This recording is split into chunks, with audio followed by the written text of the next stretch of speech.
Assalamu alaikum туғандар. Жаңы кіргендер подписка басқыла, анан лайктан ұрдырғыла. Лайкты бастырғыла.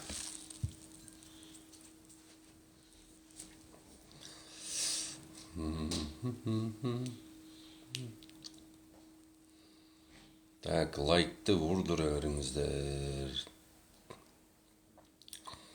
Қанша лайк көп болса, ошончолук суроолор көп болот. Анан WhatsApp группаларга бөлүшкөндү үйрөнгүлө WhatsAppка.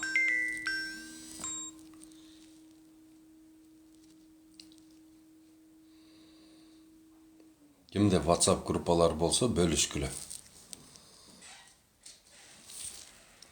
Так. Цвет келди.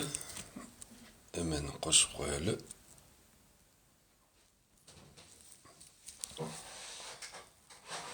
Dün dün dün dün dün dün dün dün dün.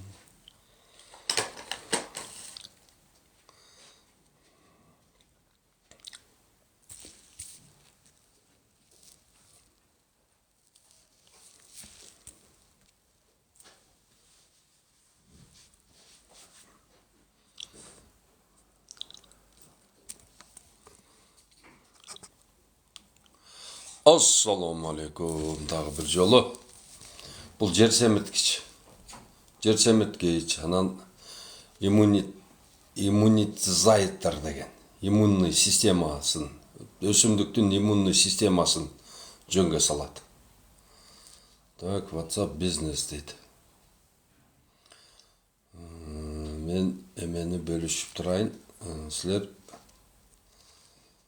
эмеге WhatsApp группа. +5 болду Бишкекте. +5 болсо 40 боло берет. +5 болгонда. Температура +5 болуш керек да. Эгерде боло элек болсо кое туруш керек. Так, Калиева. Саламатсызбы? Алло. Саламатсызбы? Калиева Чолпон айы сизби? Ооба, мен Саламатсызбы Абдулла Ташиевич, сизде? Ооба, мен немеде азыр прямой эфирде отурабыз. Азыр сиз звонить этип калсаңыз, каршы болбосоңуз, громкийге коюп сүйлөшүп атабыз, мейли? Жок, мен сизге биринчи эме шартымды айтып коеюн деп чалдым болчу, сиз койбой турасызбы? Анда мен мындай немеге без звука коеюн дагы, анан өзүм угайын. Хорошо. Бере бериңиз.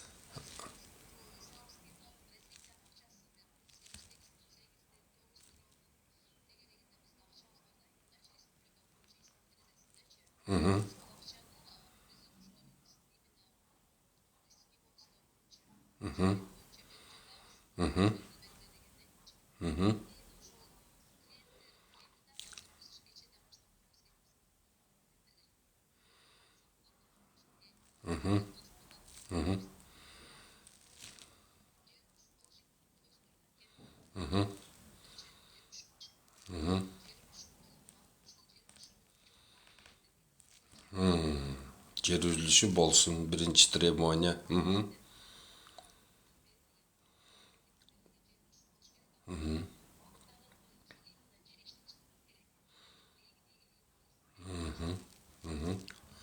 Всё.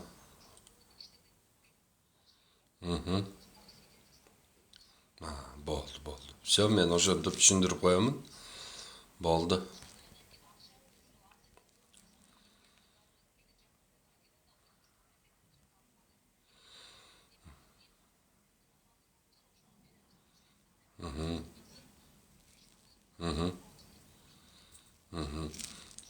Бирок 9 миллион акча өтө аз. 9 эле кишиге экен да.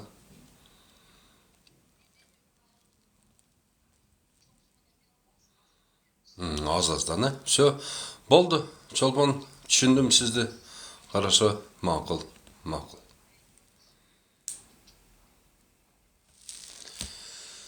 Болду, түшүндүм. Так, таксыр бедени азыр айдап сепсек болобу дейт. Туғандар, беде айдап сепкен кишилерге кайрылгыла. Мына ушул Байдыйкандын кеңсесіне барсаңыздар, ошол жерде Жея деген беде сатып атышат, ошолордон барып эмен алыңлар. Жогоркеже барасызбы, барсаңыз биз колдойбуз дейт. Рахмат туугандар, колдооңуздарга Алла субханала ва таала жардам берсин. Азыр бул жерде туугандар багбанчылык боюнча суроолорду берсеңиздер, мен жооп берейин. Мына жаз келип калды.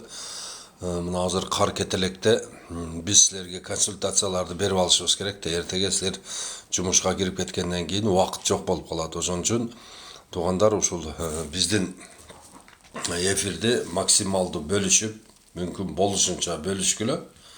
Көбүрөөк адамдар кирип, өзүнүн багбанчылыгына көбүрөөк ушундай эмени алып алышсын. Так, жаза бергиле. Суроолорду бисмилла деп акырын бир четтен жаза бергиле. Биз дагы акырын бир четтен жооп бере беребиз. Макулбу? Азыр мен мына жерде бизде дагы бир 200дөн ашык WhatsApp группалар бар. Мына ошолорго бөлүшүп коелу. Ошол жерден бизге суроолор келип түшүп атат. Ошолор дагы окшош эле суроолор. Абдулла Ташевич, көчөт эгүүнү баштайлыбы, канткенде кандай болот, багбанчылыкты баштай берейлиби деп эле ошол эле, жалаң эле ошол. Таксыр ЖБД экспорт болобу дейт. Onlar экспорт бөлөк, беде бөлөк да, клевер. Беде клевер бул. Экспорт бөлөк болот. Аке том оюнга кокон келесе эгейин деп аткам, канчага канча эгем, таштак жер кантип эгем дейт. Дайым эле айтып жүрөм, бирге бир казыш керек, тереңдигин бир казыш керек. Таштак болсо, кол менен таштарын терип таштап туруп, анан жумшак топуракка, 1 куб топуракка 3 килограммдан 5 килограммга чейин НПК. НПК деген бул жер семиткич. Бунун составында азот болот, калий болот, анан фосфор болот. Так, ошону аралаштырып туруп эле эге бересиңер. Аралаштырып жерге кайра салып, баягы тешикти кайра толтуруп, яманы.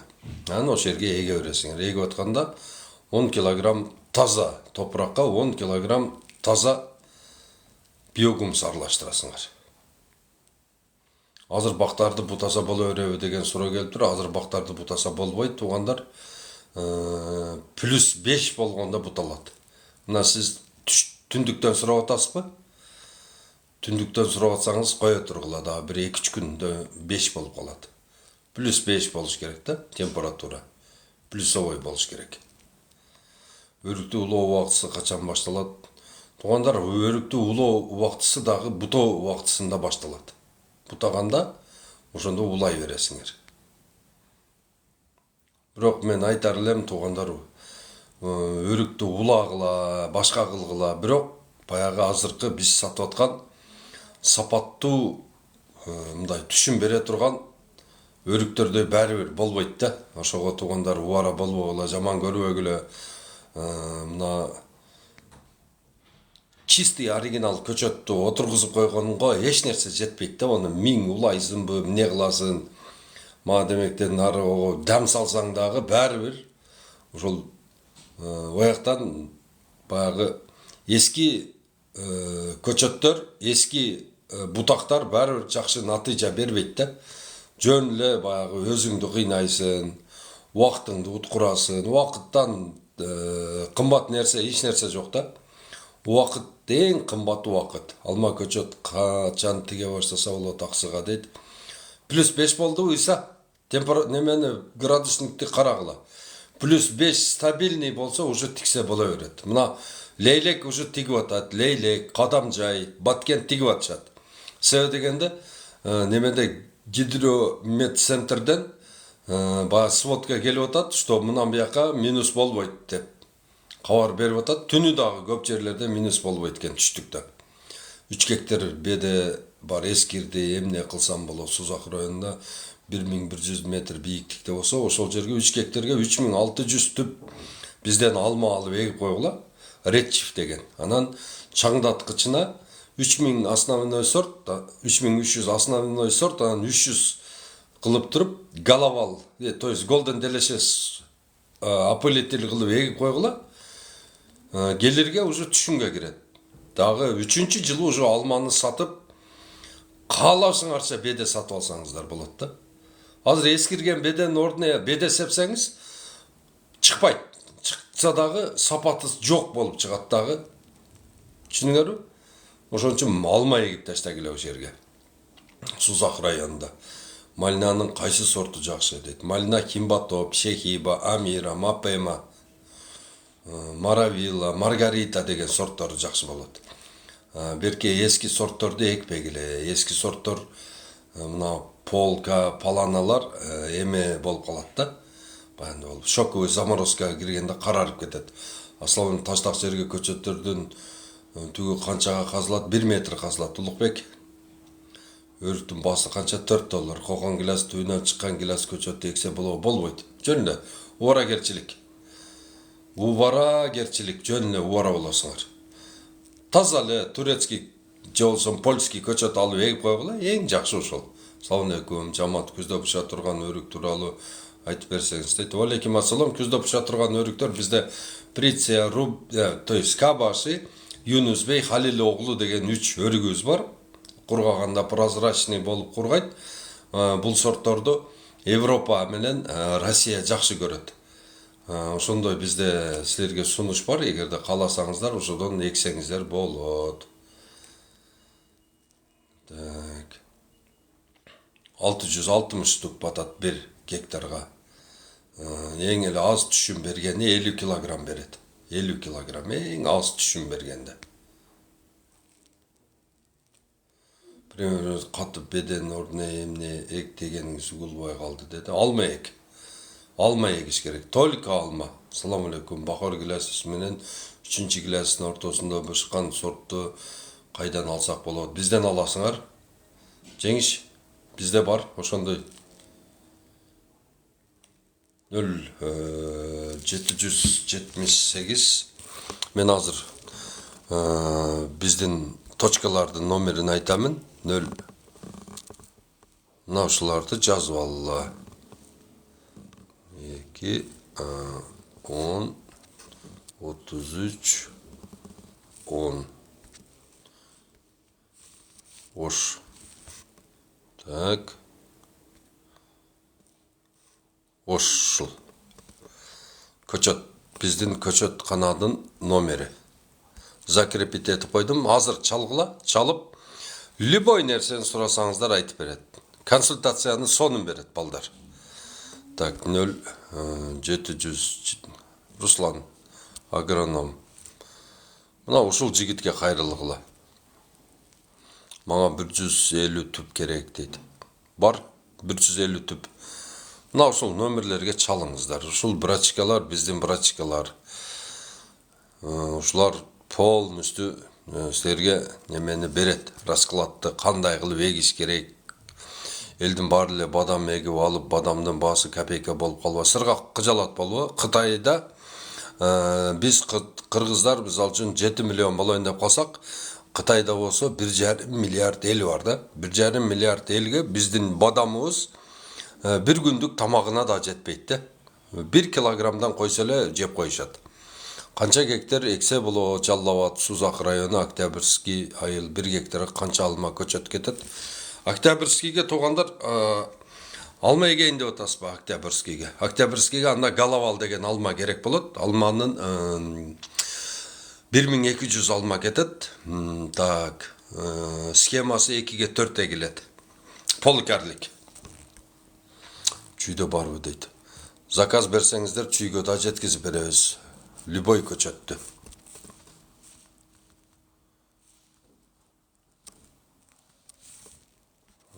Otuz üç 10 Oş Köçöt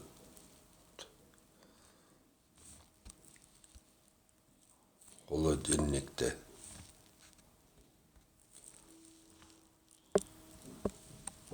Так. Копировать и мына. Бадам канчага канча эгилет дейт. Былтыр бадам көчөт экенми $1 штук $4 алып, быйыл түбүнөн чыккан бутакты кыркайын ба дейт. Ооба кыркып кой, onu sen тагин көмүп алдың беле. Кыркып кой, ошол аны кыркып жок кылып, анан кийин түбүн мына томугу бар го, уланган жерин ачып койгун. Эгерде дагы көмсөң дагы чыга берет да. Түшүндүңбү? Жапайлашып кетет. Ачуу бадам чыгып калат. Бадамды кандай жерге эгиш керек, жана кантип дейт. Бадамды туугандар бардык жерге бирге бир казасыңар. Тереңдеген бирге бир тереңдеген бир казып топуракты алып чыгасыңар. Дагы эгерде шашылыш болсо, МПК коясыңар. МПК деген жер семирткичти аралаштырып, кайра ордуна салып топуракты. Тегиз аралаштырыш керек да. Анан ордуна салып туруп топуракты. Анан баягыны эмени 10 килограмм биогумус, 10 килограмм топуракты аралаштырып туруп, анан ошол менен тамырды жабасыңар да, анан кийин жан суу куясыңар. Болду. Бардык бактарды ушундай отургузат. Көчкү жүргөн жерлерге жаңгак отургузса сонун болсо керек дейт. Бадам отургузса сонун болот. Бадам тамыры аябай жакшы кетет да, анан бадам тез түшүмгө кирет дагы. Ошол жерге элдер көп кирип туруп тез тегизде беришет. Көктөбөй калганына жооп бересизби дейт. Ооба кыжалат болуп калат. Көктөбөй калганына мировой норма менен жооп беребиз. Алма көчөттү каерден алабыз дейт. Алма көчөттү мына номерди коюп койдум. 0222 10 33 10. Ош көчөт холодильник. Тандап жооп бергениң жакпай калды дейт. 4 жылда түшүм бере турган кокон гилас көчөт барбы? Канчага канча тигилет дейт. 3 жылда түшүм бере турган көчөт бар бизде. Скина Лапен Сифкарт. Гилас эккенде да биогумус менен бе? Ооба, гилас, алма, өрүк бардыгын бирдей кыласыңар. Бардыгына бирдей. Туугандар, мен силерге жакшы жооп берип атам. Мына суроосуна жооп алгандар, туугандар. 1000ден лайк уруп койгула. 1000ден. Ким суроосуна жооп алды? Мен ооба суроома жооп алдым. Рахмат, таксыр дегендер барбы араңарда? Ошондой мәрттер барбы? Же бардыңыздар эле баягындай сәл кызыл калпак кийгендерденсиңерби же? Гилас эккенде да ошондо 660 өрүк көчөт гектар көчөт канча сомдон таласка дейт? $4. Таласка жеткизгичейин дагы жол кирасы бар. Мен 60 калган чукугам болобу? Аз. Бирге бир кылып койгула. Мистени кандай жерге эгиш керек, суу кандай беребиз дейт. Мистени туугандар ысык жерге эгесиңер. Аябай ысык жерге эгилет. Мисте жөнүндө сураган 1000 лайк сизден. Так, Ислам 1000 лайк сизден. Так, ТЖМ сизден 6000 лайк. Сиз 6 жолу суроо бердиңиз. Жеңишбек сага дагы 10.000 лайк мойнуңа илинди. Үкөм, колуң кызаргыча бас. Жеңишбек, кеттик. Бир эле адам мисалы үчүн 50.000 басып коет керек болсо. Киришсе. Кеттик. Айдагыла. Лайк баса бергиле, болду. Лайк баса берсеңиздер, силер лайк баскан сайын башка жакка дагы трансляция кетет да. Болду, рахмат. Суроо канаттандырган жооп болуп атат дейт. Бере бергиле, суроо болсо бере бергиле. Мына кебиркилердин суроосу өтүп кетсе, тарынбай кайра бере бергиле. Эми силер мага тарыңгыдай мени айлык алып иштеп атамбы? Туурабы? Салам алейкум, жаңы кокон гилас каяктан алабыз дейт. Туугандар, номерлерин жазып атам. Дагы бир жолу жазамын азыр. Мына кимге кокон гилас керек болсо, кайрылгыла туугандар. Мына ушул жигит биздин холодильникти башкарат. Мына закрепить этип койдум. Так, алма жакшы алыш үчүн кандай дарылар керек, акташ керекпи? Түгүн азыр бутаганга болобу өзгөндө дейт. Зелина, Элина эгерде плюс болсо бутай бергиле. Плюс болуп калдыбы? Погода силерде? Кебирки айылдарда минус болуп атат да, ошого баана бутагыла деп общий айтпайбыз. Эгерде плюс 5 болдубу? Болду, бутай бергиле. Плюс 5 болдубу? Медный купорос чачкыла. Түбүнө биогумустан салгыла. Актагыла анан кийин. Көкүрөктөн кылып актагыла. эгерде чоң дарактар болсо. Кичине дарактар болсо 40 сантиметр кылып актагыла. Алейкум ассалам. Фейсбукта Чилдеде буташ керекте окудум эле. Сиз менен күн жылганда деп айтып кимдики туура дейт. Туугандар, Чилдеде бутагандардыкы азыр ыйлап атышат, жарылып кетиптир стволдору. Стволдору жарылып кетиптир да. Жакшы эле угулуп атабы? Эмнеге катып атам мен? Кимге угулуп айтат?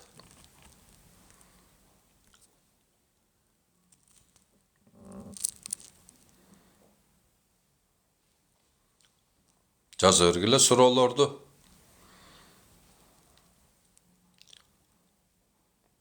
Мен күйөөм 3 талак айткан, жашоо болбой жатат. Айтсам ишенбей жатат дейт. Катя, эгерде күйөөң 3 талак берген болсо, болду жашабайсыңар силер. Баг отургузгандан көрөктү. Күйөөңө да айт, өзүң дагы баг отургузгула. Ушул ажырашып кетип, анан кийин ушул молдолордун башын ооруткан ушул. Ушундай кылбагыла да. Элина, 1000 лайк сурооңо жооп бердим. Өзүң докторга текшертип алчы дейт. Өзүң докторга текшертип алчы дейт. Жаңы көң биогумус болобу дейт. Жаңы көң туугандар 4 айдан кийин биогумус болуп баштайт. 4 айдан кийин анан сөлжан салсаңыздар болот. Ассаламу алейкум. Алма алмурутка да апелитил керекпи дейт. Ооба, алма алмурутка да. Мен азыр бирдеме деп айта албайм да. Катя, сен молдолорго барышың керек да, мен молдо эмесмин да. Карындашым. Ассаламу алейкум. Алма алмурутка да апелитил керек. Ооба, алмага, алмурутка бардыгына апелитил керек. Катяны мен заглушить этип коеюн. Бунун суроосу бизге керек эмес суроолор экен. Жаза бергиле. Суроо. Бак боюнча жазгыла, туугандар, багбанчылык боюнча суроо болсо бергиле. Багбанчылык боюнча, баг отургузуу боюнча.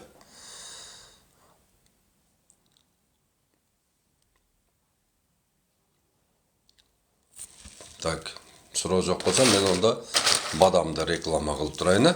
Туугандар, Кыргызстан өнүгүү үчүн биз баг отургузушубуз керек. Анан кийин бардык жерлерибизде өрүк, шапталы, бир кайра кайталап койгула. Ким суроосуна жооп ала албаса, кайталап койгула. Жооп беребиз. Ким туугандар баг отургузам десе, мына ушул Ош, Жалал-Абад, Баткен облусунда мына ушул бадам эгиш керек да. Канча болсо көбөйтүш керек ушул бадамды. Рахмат. Канча болсо көбөйтүш керек ушул бадамды. Бадамдын клиенти бул Китайлар. Кытайлар канча болсо хоть миллиард тонна болсо дагы алып кетет ушуну. Анан Индия. Канча болсо Индия ушуну алып кетет. Ким баг отургузам десе, туугандар, ушул бадамды көңүлгө алыш керек да. Бадамдын неси жакшы? Бул өзүнүн мына сөөгүндө 3 жыл сакталып тура берет. Ирибейт, чирибейт, весин жоготпойт, туугандар. Мына ушул бадам дүйнө жүзүндөгү эң жакшы ягод жаңгак. Орех. Мына ушуну ким отургуза турган болсо, туугандар, сөзсүз түрдө пайдасын көрөт да. Мына ушул. Мына бизде ушунун 7 сорту бар бизде. Эң биринчиси бул Фердуэль, Ферагнес, Нон-Апрель, Техас, так, анан Вайро, Макако. 6 сорту бар экен, туугандар. Мына ушунун. Канча болсо, туугандар, ушуну эгиш керек. Муну нан болот бул, нан болот, ун болот, май болот, отун болот ушул. Эч качан бул көбөйүп кетти, анан кийин базарга батпай кетти деген маселе болбойт да мында. Түшүндүңөрбү? Ошон үчүн ким бак кылам десе, ошол түштүк тарапта бак кылам дегендердин бардыгы мына ушудан көбөйтүш керек. 10 гектар, 20, 100, 1000, миллион, 10 миллион гектар отургузсаңыз дагы, мунун кардары постоянный бар да. Ошон үчүн ушуга көңүл бөлүңүздөр. Бадам, миндаль деп изучать этиңиздер. Мына менин колумдагы Ферагнес сорту 15 апрелден кийин гүлдөйт. Жылыга түшүм берет. Үшүк уруп кетпейт буну туугандар. Мынаны туугандар ушул Китай республикасы бизден канча болсо алганы даяр. Мону чаккандан кийин могу сөөгү да сатылат, ичиндеги даны да сатылат. Данын сыгып майын сатабыз. Майынан калганды эмне жымык кылып ун кылабыз.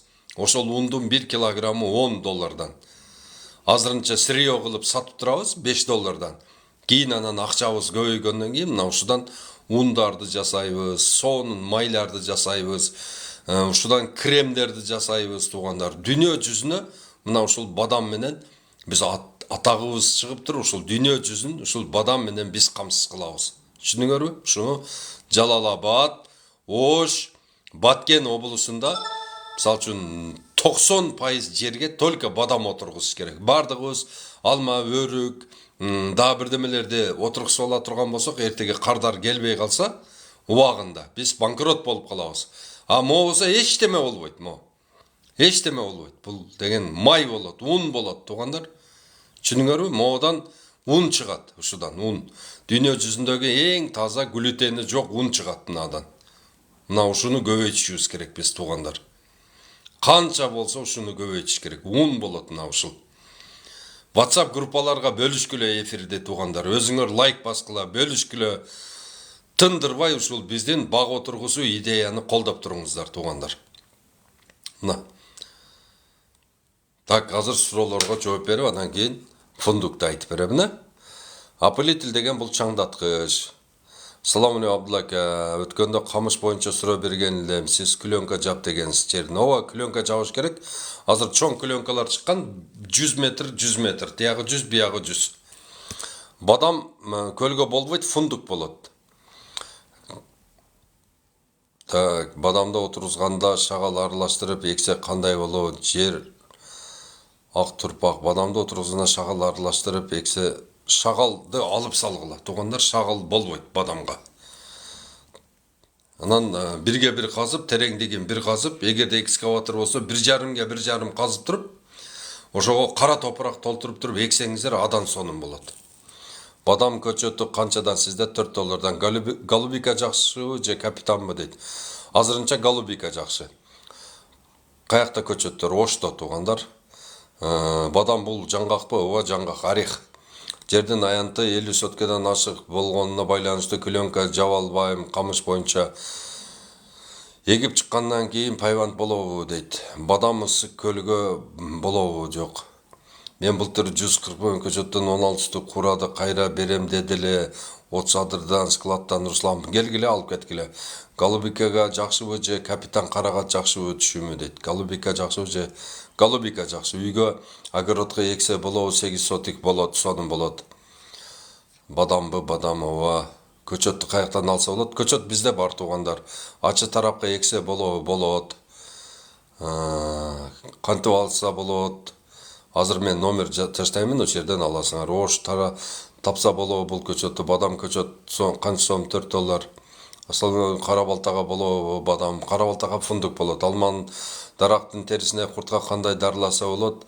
Медный купорос чачкыла азыр. Бакка деп атайын мамлекет акча береби дейт. Акча берип атат экен, 9 миллион эле акча бар экен. Тажиев алма гала сорту боюнча айтып бериңиз дейт. Хорошо.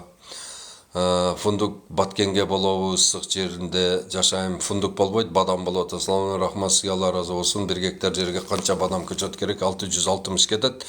Бадам аксыга болобу? Бадам аксыга болот, шаардын өзүнө, анан кийин Сары Жайка, Кош Дөбөгө болот. Анан баягы Итагар суусун бойлоп кеткен айылдарга бадам фундук эгиш керек. Грант же арзан кредит барбы дейт. Курулган бадамды эгиш керекпи? Курулбаган бадамды дагы, курулган бадамды дагы экпейт, только көчөт эгет туугандар. Мына биздин холодильниктин номерин таштап койдум туугандар. Биздин холодильниктин номери Оштогусу. Сурасаңыздар Жалал-Абаддагысын дагы берет. Так, мына экинчи этапта эмени айтып берем. 660 скидка кылып аласыз. Туғандар, бұл фундук. Фундукты туғандар Нарын областы Ысыккөл, Чүй, анан Талас егіш керек та мынаны. Бірінші Чүй менен Талас, Ысыккөл егіш керек. Анан ошолордон көріп тұрып, анан кейін Нарындағы егіш керек та. Мына ушуну еккіле. Қанша болса ушуну көбөйткүлө туғандар. Өтті жақшы нерсе бұл. Мына ушул.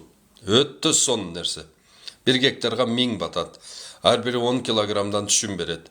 5 евродан сатылат Европаға мына ушул. 5 евродан сатылат. Қанша болса ушуну эккиле. Азыр малина егип атышат, эжа малина, крыжовник, башкаларын егип атат. Бу тергенден эл жадайт да. Жадап туруп, анан кайра бузат да бардыгы. Мо болсо жадатпайт элди туғандар. Bir күйүп туруп, bir терип туруп, мешөккө салып коесуңар, кардары келет, сатып коесуңар. Болду, всё. Мына ушуну көбөйткүлө. Канча болсо фундук эккиле.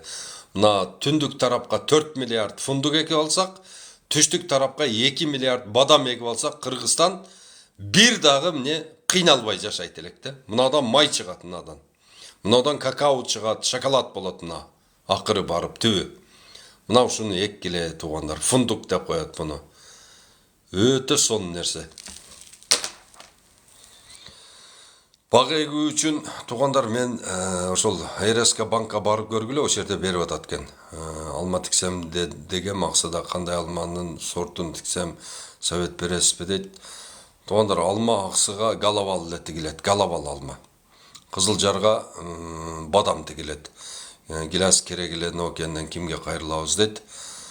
Номерди койдум го, ошол номерге кайрыла бересиздер.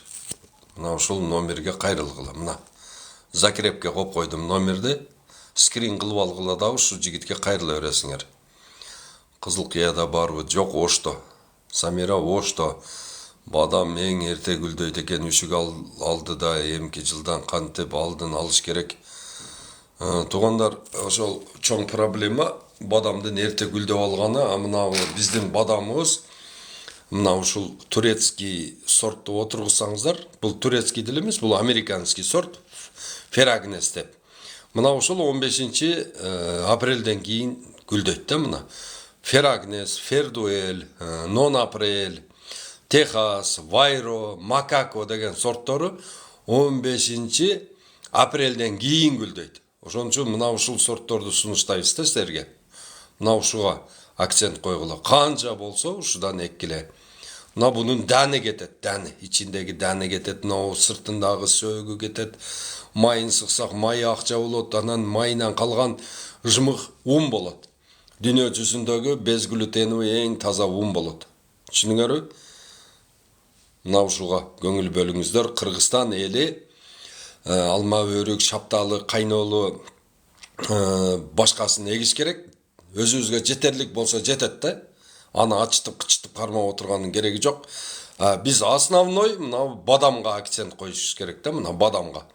Мына ушул бадамдан ушул түштүк тарапка 2 миллиард отургузуп ала турган болсок, ар бир дарагыбыз $50 эле киреше бере турган болсочу, туғандар, биз 100 миллиард доллар жыл сайын пайда көрүп турабыз түштүк тарапта. Түшүнүңөрбү? Ошон үчүн бул мамлекет башчысы ушуга өзү айтыш керек. Кыргызстандын флагына бадамдын сүрөтүн коюп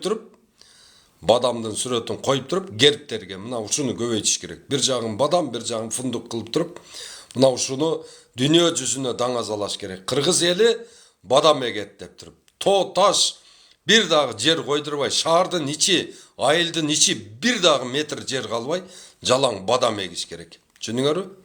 Гүл азык болот, бул элге гүл азык болот. Миллиардер болобуз ушуну эге турган болсок, Кыргыз эли дүйнө жүзүндөгү эң бай мамлекеттердин катарында 20 жылдан кийин бизде вообще ушундай токтотуп болбой турган байып кетебиз. Мына ушуга акцент койгула бардыңыздар. Түндүк тарапка болсо фундук. Канча болсо миллиарддап фундук эгиш керек.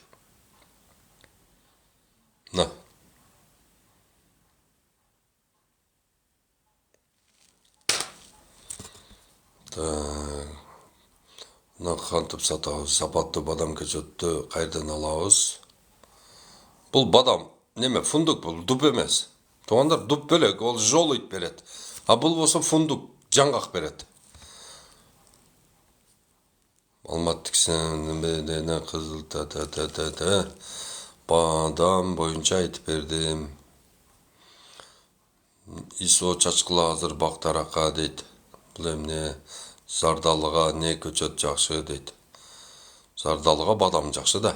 Бадам ексе қардарына жооп бересіздер дейді. Ова қанша болса жооп беребиз. Кыжалат болбой эге бергиле. Муну түштүккө жесе болот фундук. Түштүккө эксе болот, только чоң алайга эгесин, фундукту алайкууга, чаткалга, анан мынау алайга эгесиңер. Мынау каракулжанын үстүнө эгесиңер. Бишкекке кайсы жерден алсам болот дейт. Туғандар мына номерге кайрылгыла өдөдөгү Бишкекке сал берет. Канча болсо өзгөнгө болобу зергер деген айылга фундук. Зергерге болбойт, зергерге бадам эгесин. Аралыгы канча болуш керек дейт. Аралыгы фундуктуку 2,5-ге 4 болот. Таласка болобу дейт.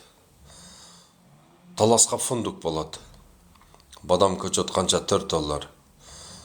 Жөп жапай көчөт документ кылса болобу дейт. Жөп жайытты көчөткө документ кылса болобу. Батырбек болот райондун жер адистерине кайрылгыла. Лейлектен жазып атам климаты суук жерге кандай сорттогу алма тиксе болот. Red Chief, Golden Delicious, Granny Smith. Лейлектин кайеринде экен? Кара булактабы? Салам алейкум, ишиңизге эле Алла разы болсун. Кыргызстанга элибизге жардам тийди. Сокулукка той этегине кандай алма мурмурут эгет. Red Chief, Golden Delicious, Granny Smith, Margarita Marilla, Williams, ана Хойру Свит деген алмурут эгилет. Алма бар үйдө очередь менен салат, бирок көбү тең бирдей гүлдөйт дейт. Астына азык көбүрөөк бергиле. Алма 1 жыл эс алып, 1 жыл түшүм берет. Чоң алмалар. Кичине полукарликтерге андай жок да, себеби дегенде берген азык сразу жеткендиги үчүн жылга түшүм берет полукарлик. Фундуктун көчөтүн заказ менен келет тугандар. Заказ берсеңиздер алып келип беребиз. Гилас көчөт сууга салып койсом муз болуп тоңуп калыптыр, эчтеке болбойбу дейт. Билбейм, эмне болот. По-моему, уже өлдү да. Канча сомдон дейт. 0550 20 0007 тугандар кайрылгыла. Бишкекке Карабалтада барбы көчөт дейт. Бишкекке Карабалтада жок көчөт, только Ошто азыр. Бул канча жылда түшүм берип баштайт дейт. Бул 3-чү жылы түшүм берип баштайт. Салам алейкум, көлгөсү бышпай калабы дейт. Көлгө фундук бышат тугандар. Кайсы убакка чейин эгиш керек? 31 майга чейин полукарликти эксе болот. Чүйгө бадам болбойт. Бадамды ким жейт? Бадамды адамдар жейт. Абдулла ака, бадамга курт түшүп, бүрүшүп калып жатат. Кандайдары кайсыл убакта бүрүшүп, несі бүрүшүп атат? Жалбырагы бүрүшүп атабы?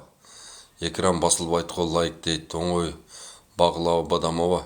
Оңой багылат. Ачуу бадамдын ЖМХУ малды өлтүрөт туура. Субсензи, хлороксид, меди деген суюктары бар экен. Ушул жакшыбы?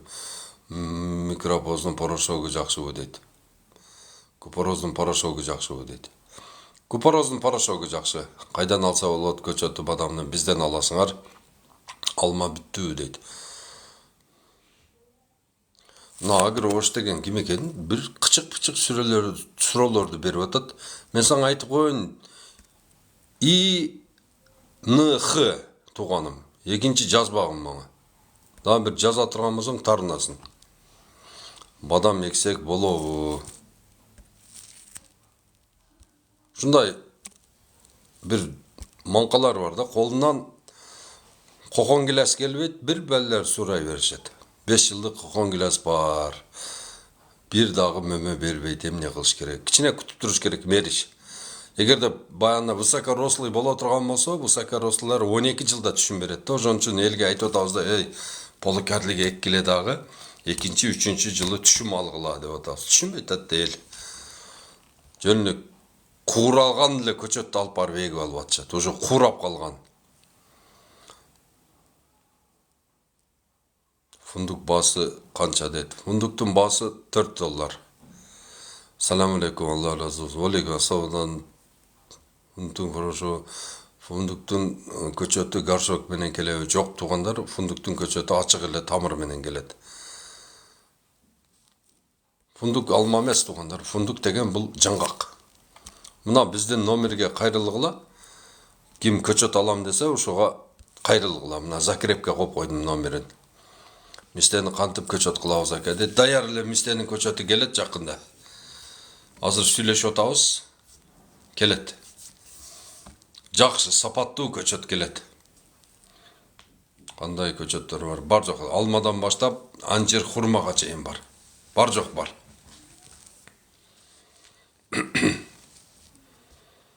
Ежамалина барып көлгө тиккенге дейт. Ежамалина жок туугандар. Ежамалина 0701 05 05 03 деген номерге кайрылгыла. Суу жок жерге бадам эксе боло береби дейт. Бочка менен суу апарып туруп эккеле. Баткен кара булак айылына кандай көчөт тиксе болот, рахмат. Баткен кара булагына алма эккеле, алма жакшы болот. Бадам канча жылда мөмөгө кирет? 3-жылы. Фундуктун көчөтү $4. Мистенин көчөтү канчада түшүн берет ака дейт. Мистеттин көчөтү дагы 4-5 жылда түшүн берип калат. Интенсивдүү болсо. Анжир чүйгө болобу? Болбойт. Бишкекке хурма болобу? Ылдыйкы зонага дейт. Болбойт. Сиз көргөн бадамдар эң кийин канча жылда мөмө берет? Көчөтүн эксеңиздер 3-жылы уже мөмөгө кирет. 4 жолу жакшы сугарсаңыздар болот бадамды. Бадам 4 жолу эле суу ичет. Фундук тегип кайка сатабыз дейт. Европага сатабыз. Чүйгө өндүрүмү кайсы өсүмдүк эгиш керек? 10 сотыйга 1 семьяга дейт. Чүйдүн каягында?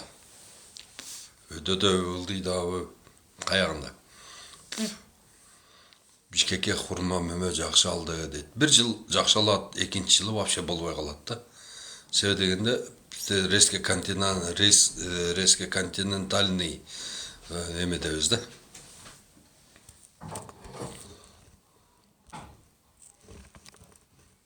Көчөт, мына. Көчөт кимге керек болсо мына номерге кайрылгыла. Мистенин кандай көчөт сорту келет? Ахмади, Акбари келет.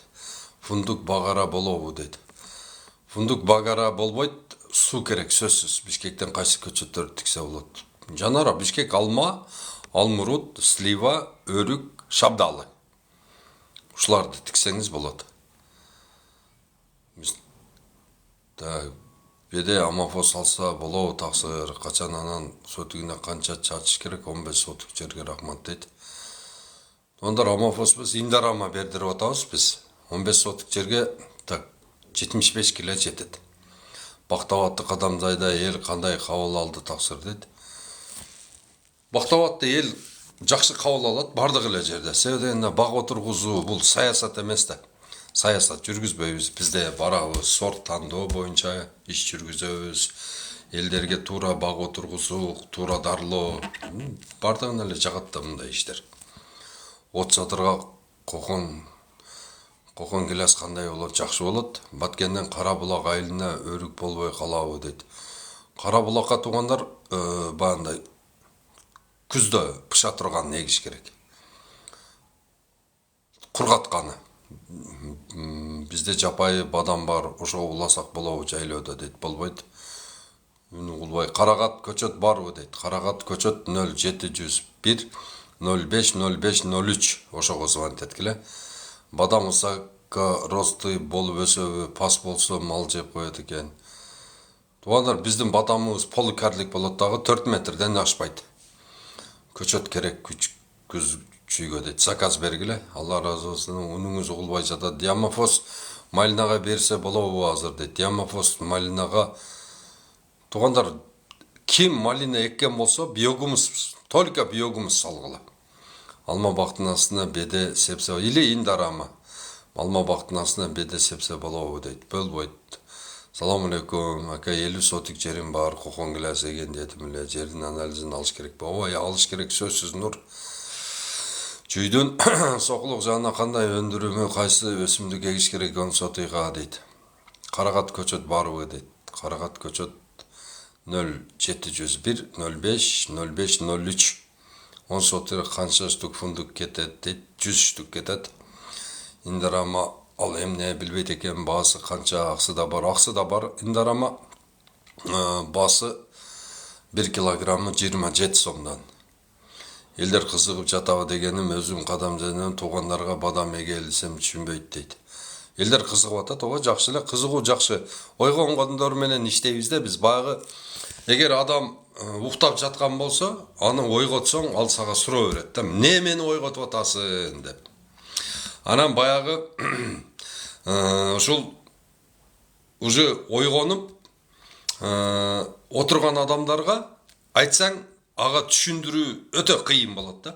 А изденген адамдар менен иштесең, вот изденген адамдарга издегенин берсең, ошол эң жакшы экен да. Биз көбүнчө эле баягы уже ойгонуп, изденип жүргөн адамдарды ошолорго сразу консультация беребиз, результат сразу болот да. Чүйдүн сокулук жагына кандай өнөмдөрдү ала бука эмне жакшы дейт.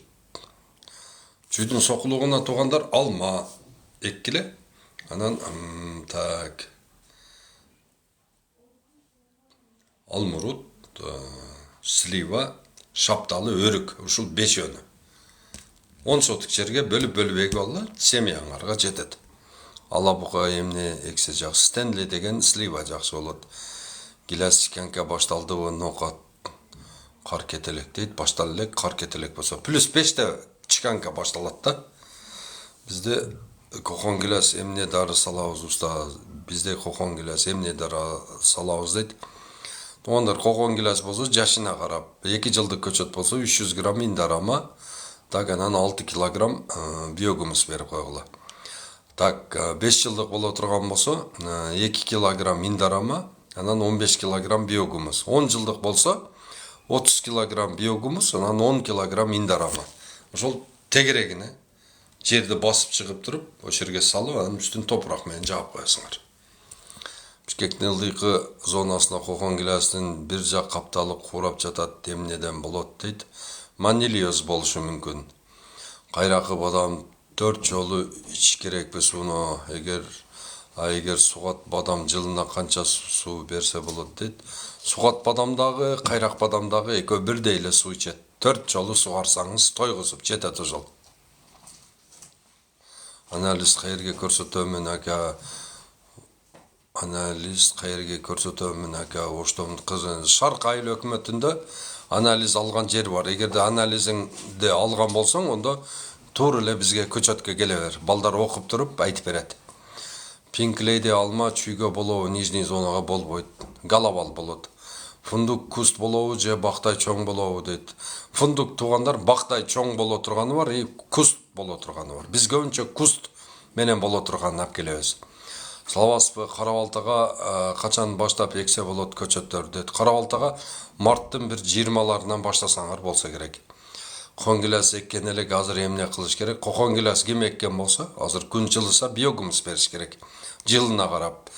10 жылдык болсо 30 килограмм, 5 жылдык болсо 15 килограмм. Анан туугандар бардык дарактарды эртеге +5 болгондо, мына ушул таза 10 литр сууга 300 грамм медный купорос, ал эч нерсе кыймылдай электе медный купоросту алып туруп, ошо менен чачкыла. Эгерде кичине бүчүр алынып, баягындай мындай жашылы чыгып кетип кеч калып калсаңыздар, анда эмне 120 грамм 10 литр сууга 120 грамм эле чачасыңар. Себебинде бүчүрдү күйгүзүп коесуңар. Түшүндүңөрбү? Мына эч нерсе ойгон элек малда чачып салгыла. Медный купоросту.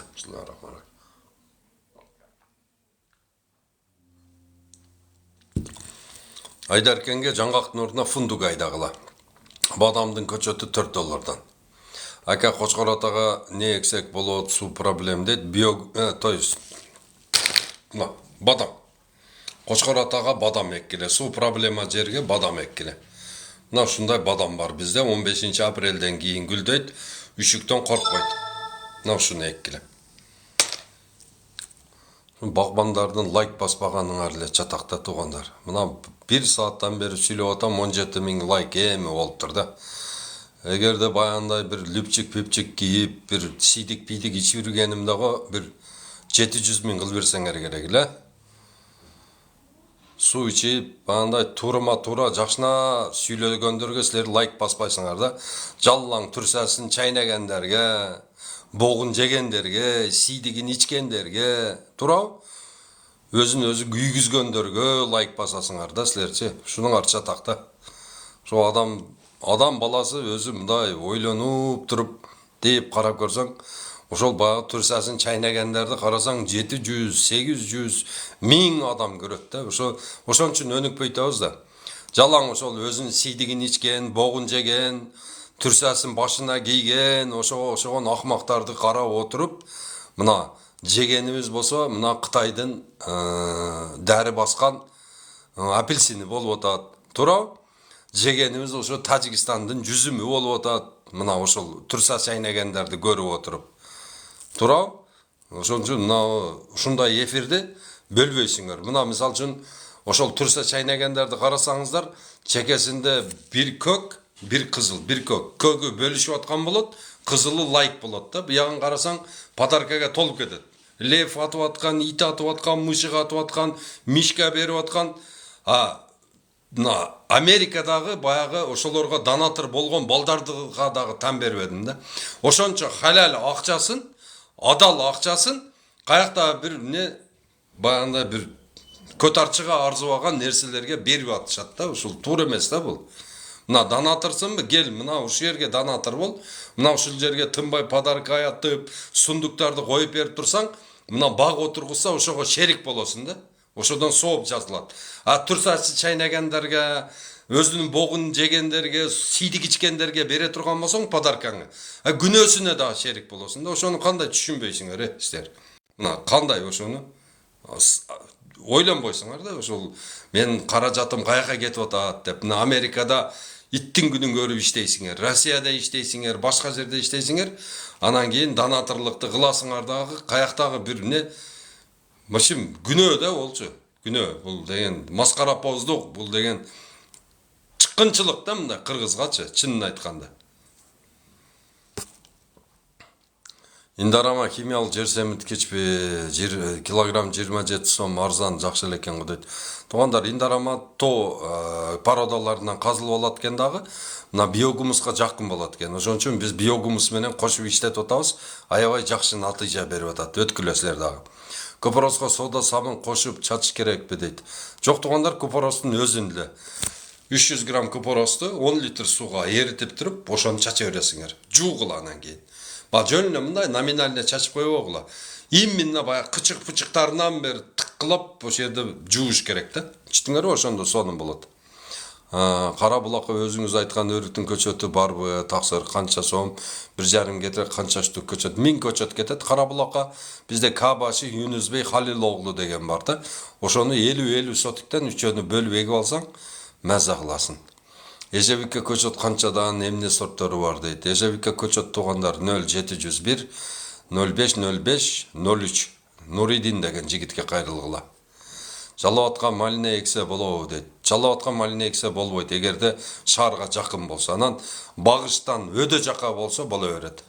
Көчөттөргө кандай апелитил кетерин кандай билебиз дейт. Көчөттөрдүн өзүнүн, мисалы үчүн алманын апелитили бири-бирине апелитили болот. Мисалы үчүн Red Chief Golden Delicious апелитили болот.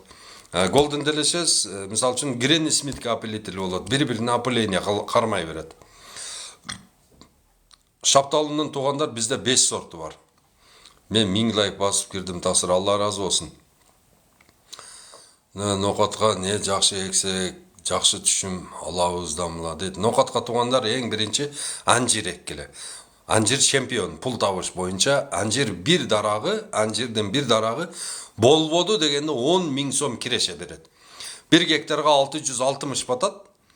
10 эле сотиктен туугандар болбоду дегенде 1 миллион сом киреше көрүп турсаңыздар болот да. Жакшы карасаңар, түшүнүңөрбү? Жакшы карайсыңар дагы 10 сотикке 66 дарак батат дагы, ар бир дарагыңыздар 10.000ден киреше алып келет. Болбоду дегенде. Ошон үчүн анжир эккиле. Анан гилас. Гиластан кийин анан хурма. Хурмадан кийин анан кийин алма. Түшүнүңөрбү? Ушул төртөө. ноқатқа. Біз қандай көрбейбіз, біз андайды көрбейбіз. 10 сотық жерге қанша түп көчөт егебіз ошондо дейт. 10 сотық жерге эгерде алма, алмұрут, бей алма болсо 120 батат, қалғандары бардығы 66 штуктан батат 10 сотикке. 30 адыр сабай арық айылына кирипсан алма ексе болбойт туғандар.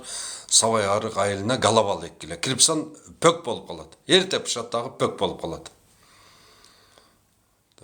Нөміріңіз берінші байланыша әлі дейді. Тур айттыңыз. Балықчы таш қайрақ, құрғақ жер, абрикос жақсы өсөт, дағы эмне тиксе болот дейт. Таш қайрақ, құрғақ жер дейді. Абрикос элеге өргіледі. Абрикос жақсы болбаса. Бадам чоңойғаннан кейін суны керек пе жоқ пе? Керек туғандар. Бадам içine süt топтап атканда, ошондо сөзсүз су керек болот да. Мен көрбөй сизге качып келдик, көнөгөлүү сөйлөдөп дейт, номер бериңизчи дейт. Балчайзынан жок далителер рахмат. Кантип байланыссак болот? 0550 20 0007. Клубнике теплица кылайын деп жатам, 10 сотық жерге совет айтыңызчы дейт. Тетиге Нокияда бир бала жасаптыр. Ошонукун келип көрүп кеткиле. 1000 айткандан бир көргөн жакшы да.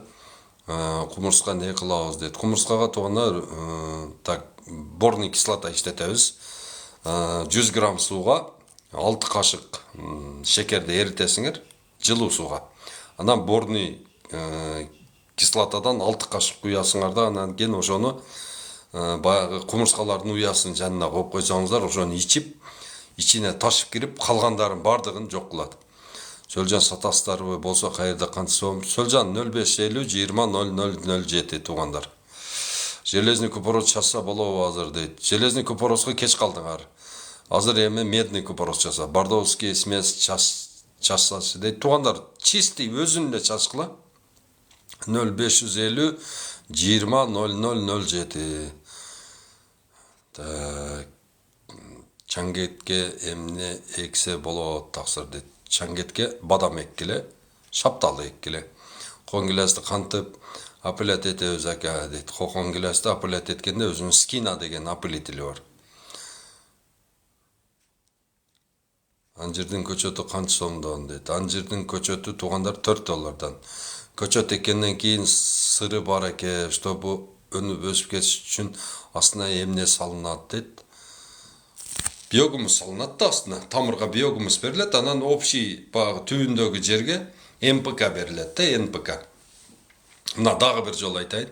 Анан видеого дагы тартып көрсөтүп коямын. Так. Кече менен Абдулла Фейсбукка вообще кирбей койдуң. Фейсбукта жоксуң. Прямой эфир кылбай атасың дедиле. Ошол эстен чыгып кетиптир. Азыр ошо Фейсбукту дагы кошуп коелу туугандар. Олор дагы тарынбасын. Бир жолу эле тиктокер болуп кеттиң деп атышат. Бисмиллахиррахманиррахим.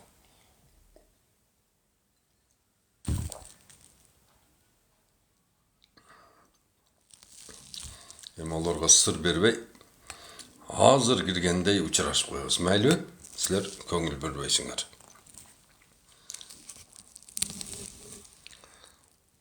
Assalamu alaikum Facebook koldancılar, assalamu alaikum. Жалпы Facebook аламынын жашоочулары, кандайсыңар? Кече Facebook'tu bir канча 15 мүнөткө өчүрдү. Бардыңыздар, чочуп кеттиңер, туугандар. Сабак болуп атат TikTok'то. Силер бир аз кечирээк кирип калдыңыздар. Не дейбиз эми? Азыр бул жактагы суроолорго жооп бере берели. Ага чейин дагы силер дагы ойлонуп суроо берип каларсыздар. Ака өрүктүн көчөтү канча сом айтып коесузбу? Лайкты аябай басып атам. $4. Биздин көчөттөрдүн бардыгы $4. Бир эле жаңгагыбыз $5. Калганы полный $4. Баткенге не эксек Баткенге да эксек болобу анжир дейт. Неге болбойт? Баткен анжирдин местасы да. Салам алейкум, мен Алабукадан кандай көчөт эксем болот? Стенни эгесин. Туугандар, ким анжир эге турган болсо, сөзсүз түрдө баягы үстүнө жаба турган мешок тиктирип алгыла. Мисалы үчүн 1 гектарга эксеңиздер 660 мешок болуш керек да. Баягыны мындай басмайлыга окшогон өзүнүн ремени бар. Ошо менен тартып туруп, баягыны байлап туруп, узкий кылып туруп, анан үстүнө кап кийдирип коесуңар дагы ошо менен үшүбөй турө берет. Эч нерсе болбойт. Бул капты ирандыктар ойлоп таап, азыр жаап атышат. Ирандыктар деле, по-моему, менин жеке оюмча буну Испаниядан алган да. Испанияда анжир бактар көп экен да. Испанияда мисалы үчүн ушундай анжир бактар бар экен, 60-70 гектар анжир бактар бар экен. Bir gektarından en ele az düşüm alganda ошолор 100 tonna anjir satat eken. 100 tonna anjir 4 dollardan satat eken. Elestетип көргүлө. Arkasından anan anjir. 3 sortu var. Aslında Batken жерине эмне сунуштay сага. Batken жерине эң биринчи эрте пыша турган өрүктөр.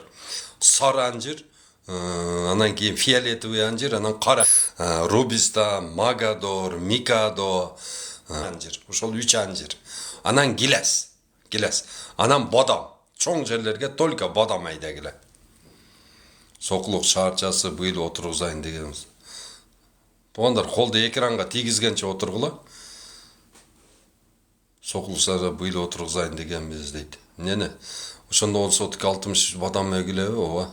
Бишкекте анжир эксе болобу, болбойт. Саласпы, Токмоктун Кошо айылындамын, Малина клубникан кандай сорттон отургусам болот. Малинаны Химбатоп, Шебиха, Амира, Мапема, Маравилласы кетет. Немеден болсо, Кулпунайдын болсо, морозостойкий сортторун эгишиңер керек. Түштүккө түшкөнү силерге түшпөйт. Анан түштүк тараптагы туугандарым ысык жерлерге плюс 28ден жогору болгон жерлерге эч качан малина, клубника, карагат, чычырканак экпеңиздер туугандар. Эжа малинанын сорттору бар, ысыкка чыдамдуу. Вот ошолорду эксеңиздер болот. Салам алейкум, Голубика көчөт баруу дейт. Голубика көчөттү туугандар заказ менен алып келебиз. 0701 05 05 03 Нуридин деген жигитке кайрыласыздар. Сиз менен кантип байланышса болот? Менин номерим 0550 20 0007. 6 сотик жерге помидор эгейин дедик эле, илимин каяктан алсак болот? Парникте өстүрүү боюнча дейт. Ибрагим, ону билбеймин. Помидорду билбейм да, действительно. Бактараак болсо сурагыла. Тонго мына Facebook'tan суроо келди. Тонго кайсыл көчөт эгиш керек? Тоң туугандар эң биринчи эге турганыңыздар малина, карагат, ежа малина, крыжовник, голубика, черника, черемуха. Вот ушуларды эккиле. Черноплодная черника деген бар, арония деген. Ошол өтө сонун эме болуп атат, мода болуп атат. Крипсонго эмне чачыш керек, азыркы сезонго нокат деди. Крипсонун болсо тууганым эң биринчи крипсонду туугандар нокатка экпегиле. Крипсон алма нокатта августтун 10-унда эле бышып алып, ичи карарып кетип атат да. Ким крипсон эгем десе мындан бияка экпегиле. Крипсонго дагы бардык эле ушул бактарактарга азыр жаз келди, плюс 5 болуп баштады. Бардыңыздар азыр базарга баргыла дагы медный купорос алып келип туруп, 10 литр сууга 300 граммды аралаштырып туруп, анан чачкыла. Түшүнүңөрбү? Жууп салгыла, ошол не зыянкечтердин бизде 70-80%-дан кутулдурат. Бирок өзүңүз чачып, коңшуларыңыз чачпаса, ол бесполезный операция болуп калат да. Коңшуларга дагы айткыла, чач деп. Алабукага эң жакшы бул Стенли деген слива. Стенли деген эң жакшы. Оштун гилас көчөнү скөлгө эксек жарайбы. Туугандар, Оштун, Баткендин, мынау Наримандын, Кашкар кыштактын, дагы эмне Каяктын, Кеңештин, Ысык көлдүн өзүнүн, дагы эмне Чүйдөгү питомниктердики, Өзгөндөгү питомниктерги бардык Кыргызстандагы көчөттөр эч нерсеге жарабайт туугандар. Убара болбогула, аны эгип убара болбоңуздар. Селекция өлүп калган бизде. Селекция өлгөндүгүнө байланыштуу көчөттөрдүн сапаты нольго түшүп калган да. Эч кандай майнап бербейт. Азыр эксеңиздер минимум бул турецкий, польский, итальянский, германский, голландский көчөт эккиле. Калган көчөттөр эч нерсеге жарабайт. Жөн эле алып барып тигесиңер, акчаңар кетет, убактыңар кетет. Кайра казып салып ыргытасыңар. Себеби дегенде алардын түшүмү өтө начар болот. Түшүмдү 10 жылдан нары жагына берет да. Силерге ошондой керекпи? Экинчи, үчүнчү жылы түшүм бере турган көчөттөргө өткүлө. Бул заман талабы. Бул менин айтканым эмес, бул деген бул дүйнө талабы да. Бул мисалы үчүн бар жоқ технология өніккендей, бұл бағбаншылықтағы өнікті. Азыр кәрлік, супер кәрліктерге өтіп, башқа біреулер ошентип оқат кылып алса, біз азыр поликәрлікке өткөрө албай атабыз силерди. Ассаламу алейкум. Азыр гиласке кандай кайсы дәрі салыш керек дейді. Каягына дәрі, үстүнө чача турган дәрі медный купорос, астына дәрі бұл биогумус. Канча болса биогумусту бере бергиле. Алмұрт тоңға болот, бирок алмұртқа караганда карага теккениңер рентабелдүү болот. Базар коргонго жакын жерде көчөт бар, Нокенде бар, Момбековда. Алманын марттан октябрга чейин канча сугарыш керек, суу көп исе болобу, марттан октябрга чейин. Тугандар, влагомер койгула, өзү аппарат, телефонго окшор эле аппарат болот, жерге көмүп коесуңар. Баягы жерде влажность түшкөндө, куруп баштаганда өзү сигнал берет. Телефонго сигнал келет, суу бере бересиздер. Конгилас, чангетке болобу, чангетке болот, коконгилас, скина, лапен, сифкарт деген 3 сорт болот. Ош кухни кыламыз дейт. Катып жатасыз дейт. Гүлбар айылына кандай көчөттөр сунуштайсыз дейт. Гүлбар айылына гилас, анжир, хурма ушулар сунуштайм. Бадам сунуштайм. Ушулайда алма өрүк эксе болот максат. Ассаламу алейкум. Ташы каттуу бадам эксек кымбатыраак сатууга жардам бере аласыздарбы? Эге бергиле туугандар, общий бардыгыбыз бирге сатабыз. Биз 30 гектар эгип атабыз. Биз өзүбүз 30 гектар. Түшүнтасыңарбы? 30 гектарга биз өзүбүз сат залаживать этип атабыз. Биз коркпойбуз. Себеби дегенде бул анык сатылат 100%. Кандай ака бул Абу келбей атат көрбөдүңүздөрбү? Кандай ака Абу келбей атат көрбөдүңүзбү дейт. Эмне дейт? Абу ким экен о? Кара өзөк болуп калыптыр көчөттөрүңүз дейт. Ал эмне дегени дейт. Кара өзөк болуп калыптыр дегени уже рак менен ооруп калыптыр дегени да. Буспия. Onu жок кылыш керек, өрттөш керек. Тандырга салып өрттөй бериш керек, кутулуш керек. Анан жерди дезинфекция кылып, медный купорос менен 5% медный купорос менен жерди аябай мындай кылып сугарып туруп, анан кийин башка көчөт эгиш керек. Күнсү ысык, кечинде суук болгон жерге анжир болобу дейт. Күндүзү ысык, кечинде суук болгон жерди гилас жакшы көрөт. Гилас эккиле андай жерге. Гиласке кайсы дәрі салыш керек дейт. Гиласке биогумус бериш керек. Канча болсо биогумус бериш керек. Курманбек Асанбаев, бизде мисте көчөттагы, бадам көчөттагы бар. Биздин номерибиз 0550 20 0007.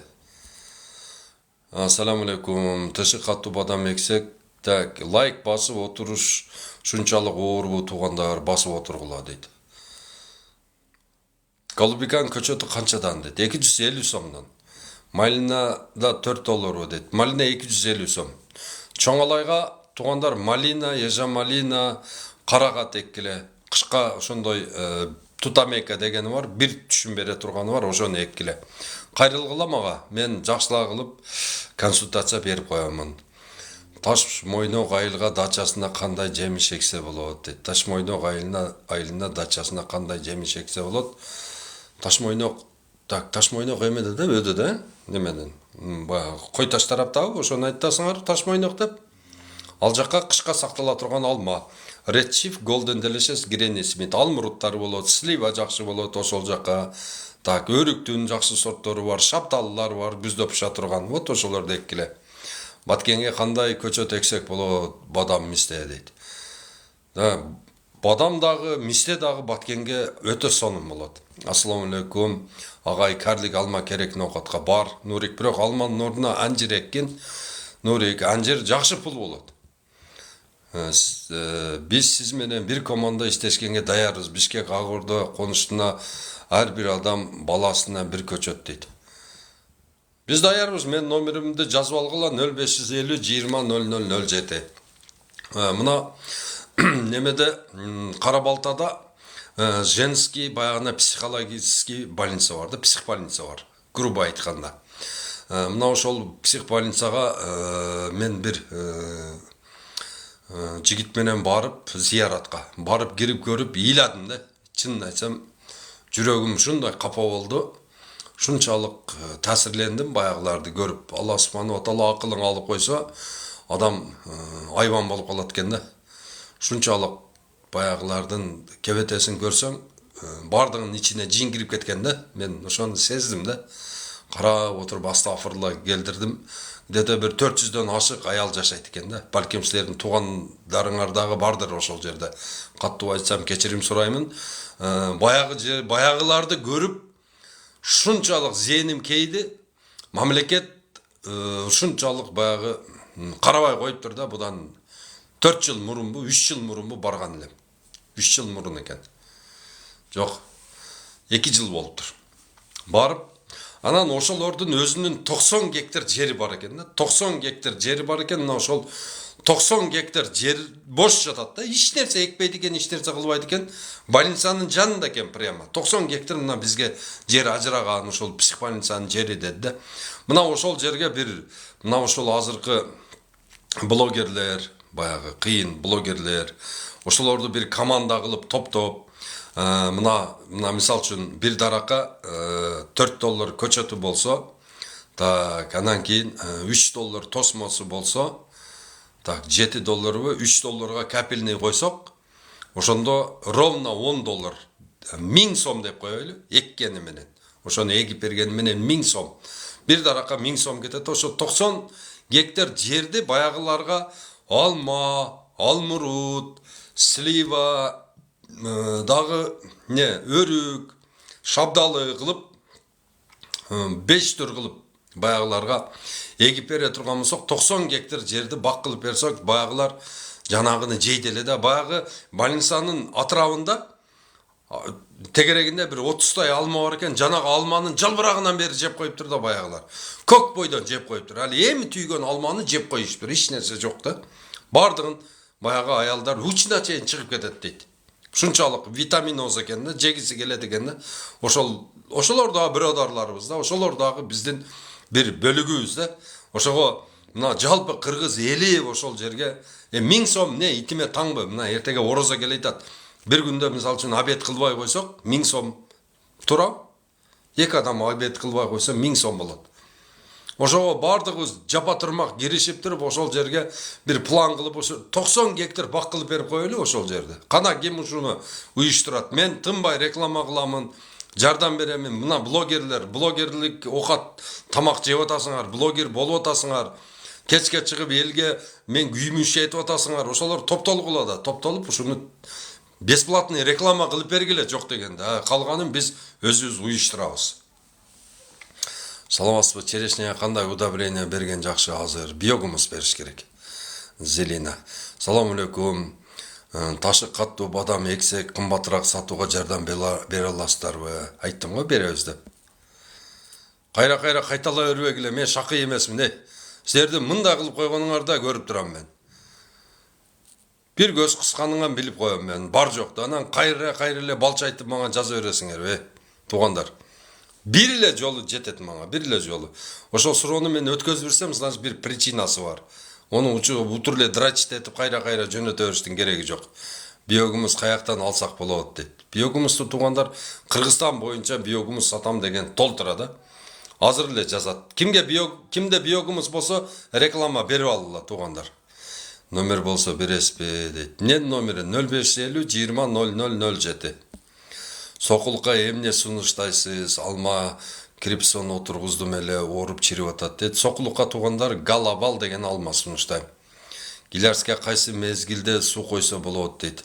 Туугандар, мына сокулукта алмасы чирип аткан, ошол грунтовый суулар канча метр? Эгерде 4 метрде, 3 метрде суу болсо, значит ол алма болбойт. Ал жерге силер бадалдууга өтүшүңөр керек да. Малина, эжа малина, каракатка өткүлө. Гиласке кайсы мезгилде суу койсо болот? Гиласке туугандар суу кое турган мезгил өзү келип калат.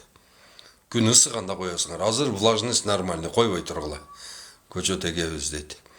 Туура, мен гиласым 14 жылда кичине берип баштады дейт.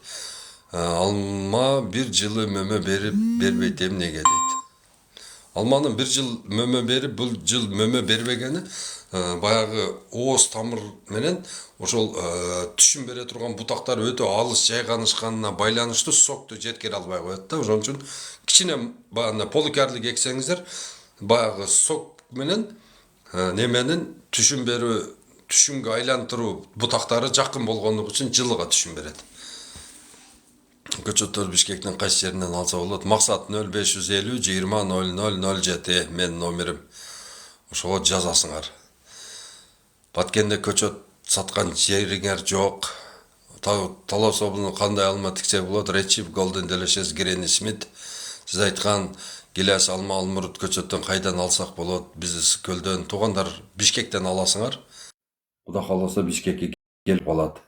Ак топуракка кокон гилести кантип эксек болот? Ак топуракты бирге бир казасыңар, тереңдигин бир казып, топуракты чыгарып туруп, жана топурак 2 ай турганы жакшы. 6 ай турса онон жакшы, 1 жыл турса онон жакшы. Эгерде турбай турган болсо, МПК кошосуңар. Бул калций, калий, фосфор, азоту бар. Жер семизгичти аралаштырып туруп, жанагыны кайра тегиз аралаштырып, кайра топуракты ордуна коюп туруп, таза 10 килограмм биогумус, таза 10 килограмм топуракты аралаштырып, анан тамырга бересиздер. Шуну видео кылып эме коюп коюшум керек экен. Личкама кир деп коем, кутуламын. Гилестин кээ бирисинин жалбырагы түшпөй калат, эмне себеп дейт. Сиз менен качан байланышсак болот? Биз туугандар эфирден кийин байланышкыла. Сабасызбы, көлгө фисташке айдаса болобу дейт. Көлгө болбойт. Чоң арыктын жээгине кокон гилес эксем болобу? Болот. Сурооңо жооп берип коюңчу. Голубика канча сомдон сатылат дейт. 250 сом. Голубиканын немеси, мөмөсү 3000 сомго чейин экен. Көчөттөрдү кайсыл жактан алсак болот Бишкекте дейт. Гилес керек Нокенге кимге кайрылабыз дейт. Нокенде Момбековго баргыла. Ошол жерде Какен деген магазиндин жанында сатып атабыз, холодильникте.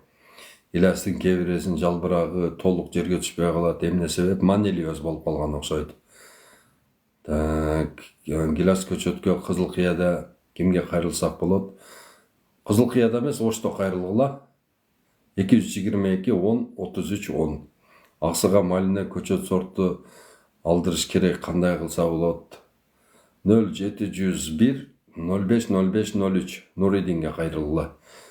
Чүчтөгүн алмасы түндүккө түшүм бербейт экен дейт. Салам алейкум, 2 жылдык көчөттөргө азыр амапос берсек туура элеби Бишкек дейт. 2 жылдык көчөттөр азыр индарама бергиле. 2 жылдык көчөттөргө 300 граммдан, 6 килограммдан биогумус бергиле. Талантбек, алейкум ассалам. Жакшы жаса болбойбу? Клубника көчөтүңүз барбы? Таксыр амапос азыр сепсек кандай болот? Сокулуктан жолдун үстү 15 метрде суу чыгат, алды 10 метр дейт. Бала берет ал жерге. Эге бергиле алманы. Нокенде филиалыңар барбы? Бар Нокенде, Момбековда. Гилес ширеге кандай дарылаш керек дейт. Гилес ширеби бардык эле тилеага, ширеге каршы 10 литр сууга 50 грамм нашатырный спирт, анан 100 грамм жидкий мыла. Ошону аралаштырып себе бересиңер. Амапос жакшыбы же диамапос жакшыбы дейт. Индарама жакшы. Кардик алмалар барбы? Каерден алсак болот? 0550 20 00 07. Так, мына мен номеримди дагы бир жолу жазып жатамын, туугандар. Мына биринчи холодильниктин номерин жазайын. Анан өзүмдүн номеримди жазайын, Так.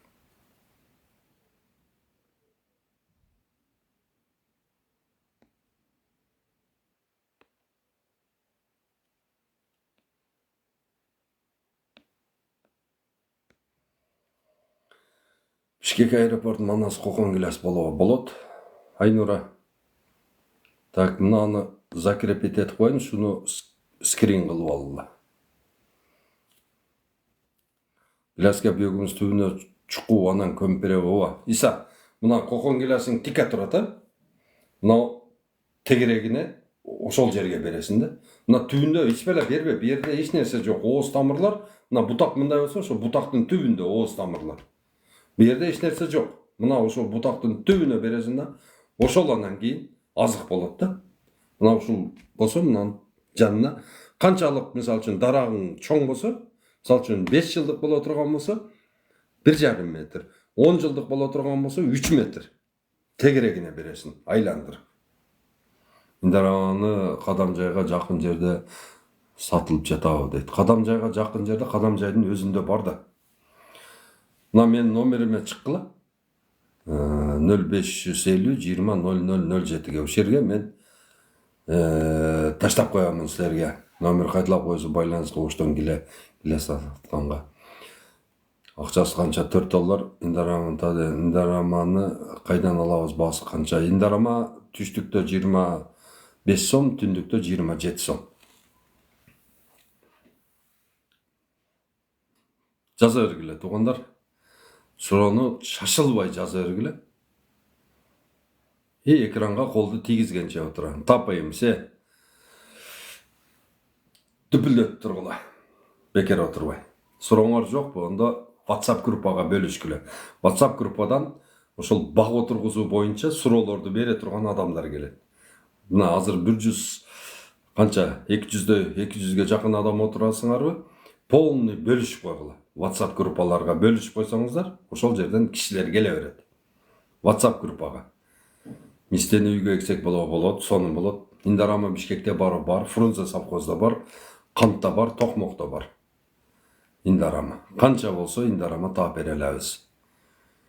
Көп крупный, чоң жерлерге индарама бергиле.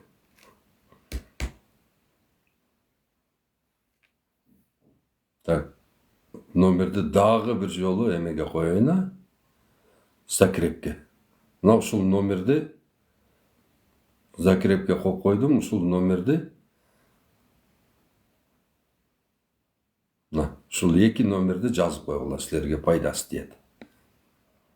14 жылы Гиляске канча индарама салам дейт? 10 килограмм бересиң. 10 килограмм тегерегине. Анан кийин 50 килограмм биогумуска аралаштырып бергин. Биз Гиляске амофос чачып койдук, билбей эмне болот. Эч нерсе болбойт дем. Амофос, диамофос бул расход да. Азыр жамгыр жайт 5 метр паска түшүп кетет да. Индарама болсо 1% азот болгондугу үчүн ол ылдыйга түшпөйт. Фосфор, калий, магний, сера и анан азот пропорционально жайгашкандыгы үчүн сонун таасир берет индарама. Индарама жер семирткич. Индарама жер семирткич бар жокко жакшы, чөпкө жакшы, беде, экспорцет, люцерна, бардык помидор, самидор эгем дегендер бардыгы гектарына 1 тонна иштетет, чөпкө 500 килограмм иштетет. 3-4 жылдык Гиляс көчөтү азыр башка жерге көчөсө жок, кеч калдың. Кышта көчүрүш керек. Шалыны ак топуракка эккенде эмне кылса болот дейт. Шалыны ак топуракка эккенде туугандар, ким шалы эгип шалы менен заниматься этем дей турган болсо, туугандар, мына дарыны иштеткиле, азыр көрсөтүп коем силерге. Переключить камеру. Мына. Вот ушуну иштеткиле. Ким шалы эгем десе, ким тегеле эгин кылам десе, ушуну иштетиш керек. Б, Д, С, Д бар жокко. Мына ушул сон.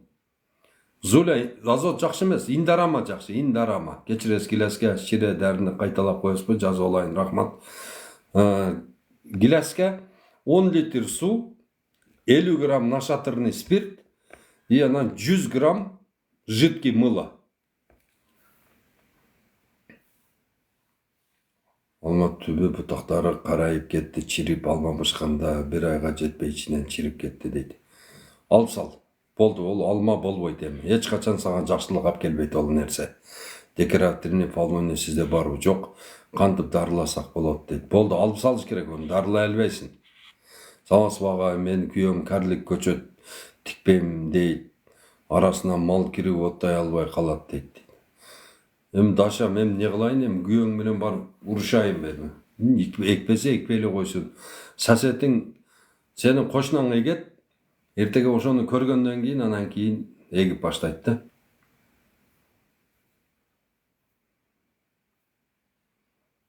Туура даша деле күйгөнүнөн айтып атат да, буну деле туура түшүнүш керек. Мына ушуну скрин кылып алгыла. Шале пуруштар, алма пуруштар, жүзім пұрыштар, малина пұрыштар, полный. Мынауы раса плюс дегені бардық баяғындай мучнистый раса, так, белая гниль, серая гниль, черная гниль, акториоз, бактериоз, шулардың бардығын жоқ қылады.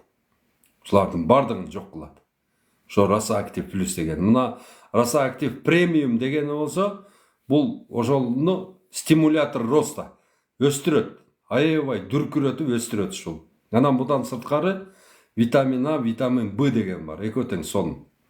Же мал қалмаса, же бак кылыш керек дейт. Тура жиде айылына эмне эксек болот дейт. Жиде айылы каерде эле? Ассаламу алейкум, кандайсыз байке? Дарбызга кандай химикат жакшы дейт. Дарбызга туугандар мына ушул раса органик иштеткиле, биогумус. Аксы падыш атага эмне эксең болот дейт. Алма эксеңиз болот, слива, алмурут эксеңиз болот. Гиласын жалбырагы күзгө жетпей саргарып түшүп калды, быйыл өсөбү дейт. Билбейм оны. Эгерде манилиоз болгон болсо дарылагыла фотоспорин чачыш керек. Байке, телефон номеріңізді кайталап коюңузчу, суроолорум бар эле дейт. Мына азыр телефон номерди жазып коеюн. Жазып атам, силер өзүңөр карап айтасыңар да.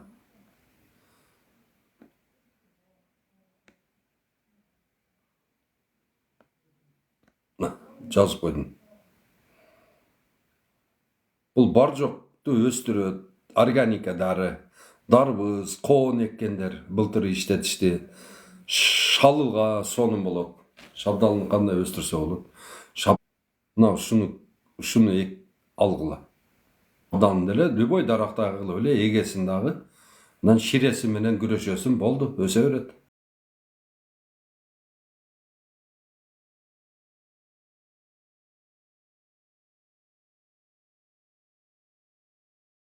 Түшүнүңөр мына.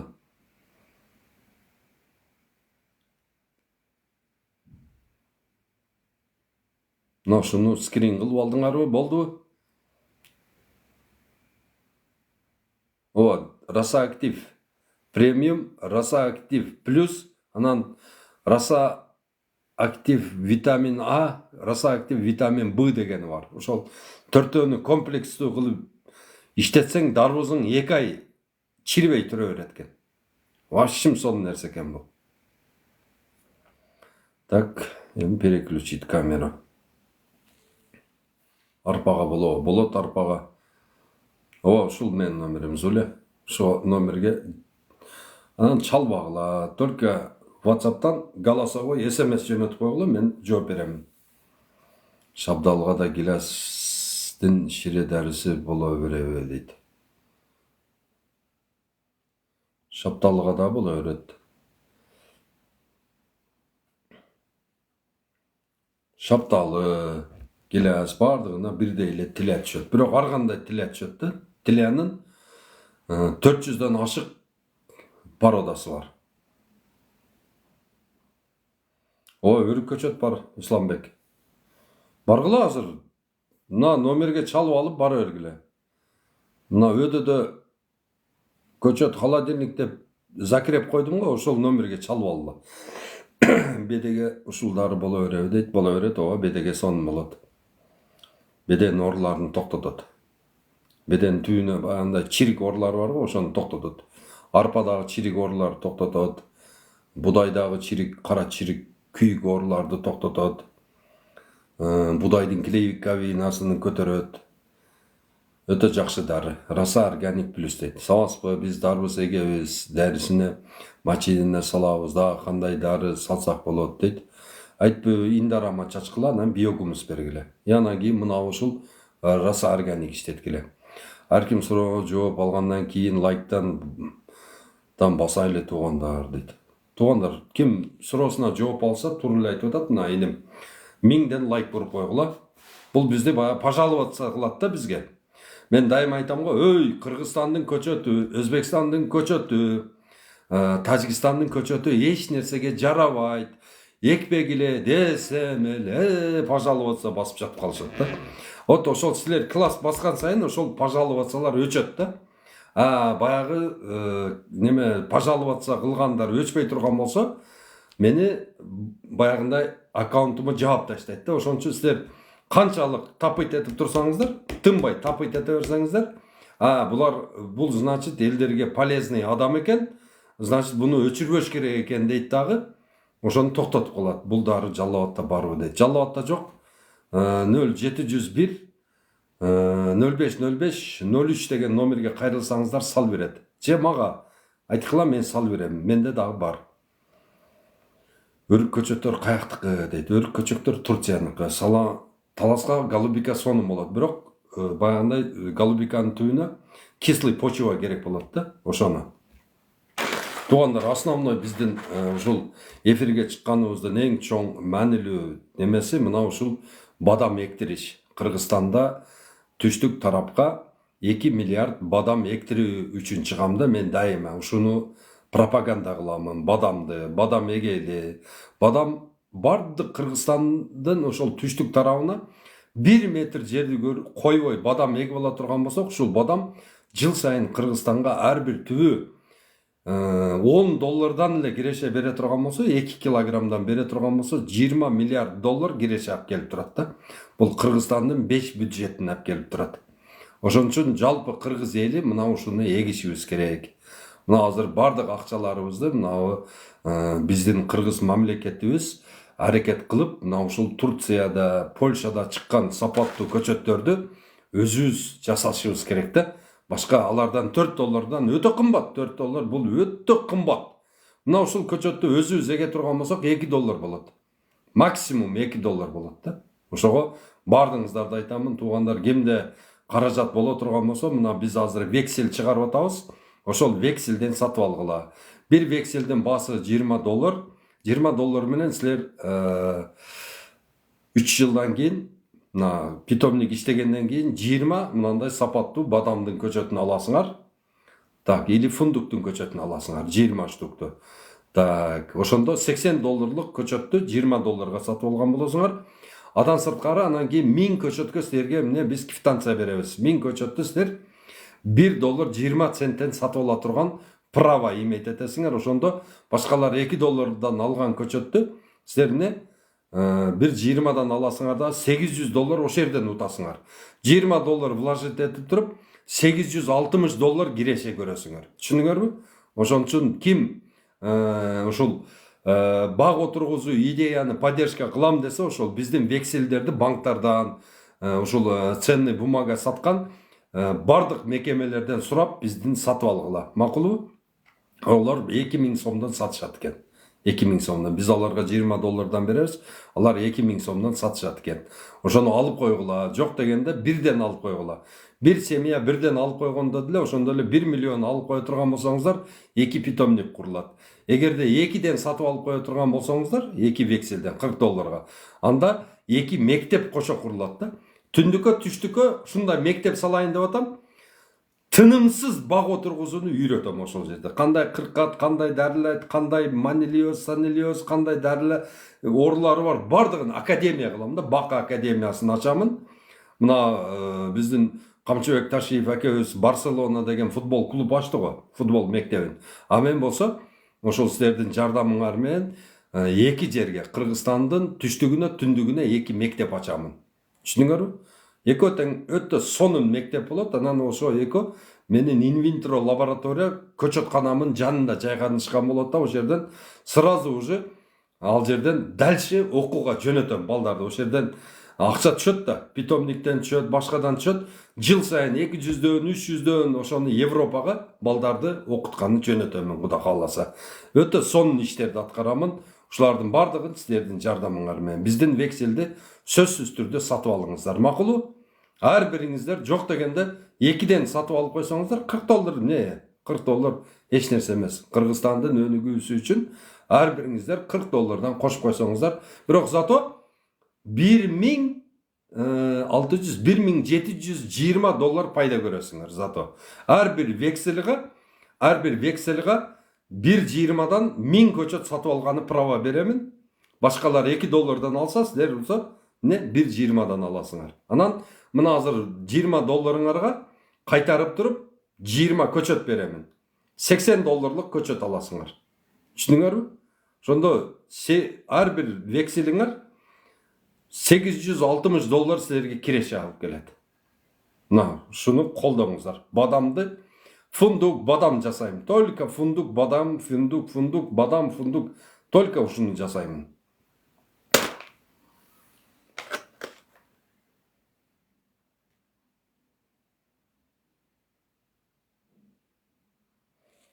Вексел бейишке bir дарак деп аталат, Куда кааласа.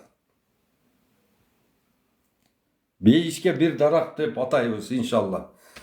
Чолпон ажы, бейишке bir дарак деп атайбыз иншалла.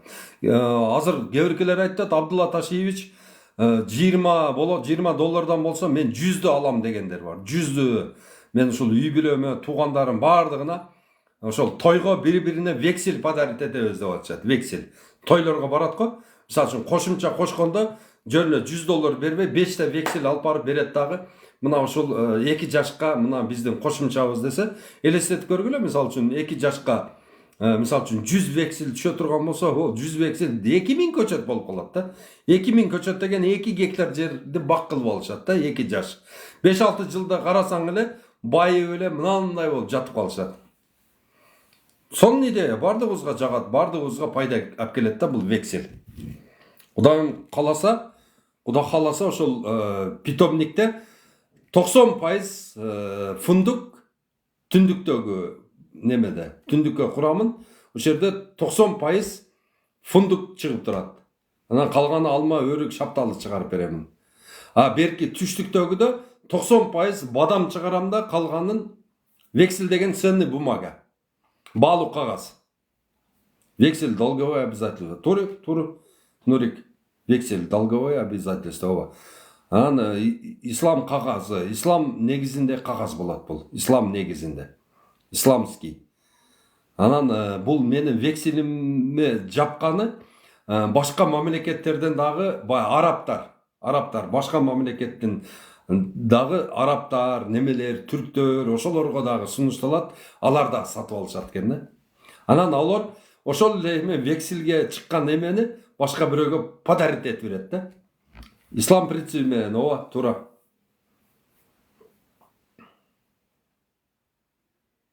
Канчада көбөйөт дейсиз дейт. Бүтөң таксыр таратабыз группаларга макул болду. Эртеге бадам гүлдөсүн, 3 жылдык бадамыбыз бар, ошо гүлдөгөндө барып туруп тартайын. Тоно кетирип, чөткө кылып тартып. Профессионал кыйын балдар керек болду командага. Команда слабый да менде, команда слабый. Бир эле Русланым бар. Руслан кайсы канчасынан жетет Руслан. Бир Руслан бар жанымда. Калгандары бардыгы өздөрүнүн иши менен кетип иштеген балдар да. Качан кайсы багыттанса болот, кечирээк кирип калдым дейт. Чолпон ажы Кудайым буйруп нерсеси чыгып атат. Бардык банктарга беребиз. Бакай банкка беребиз, РСКга беребиз, Айыл банкка беребиз, бардык банктарга беребиз.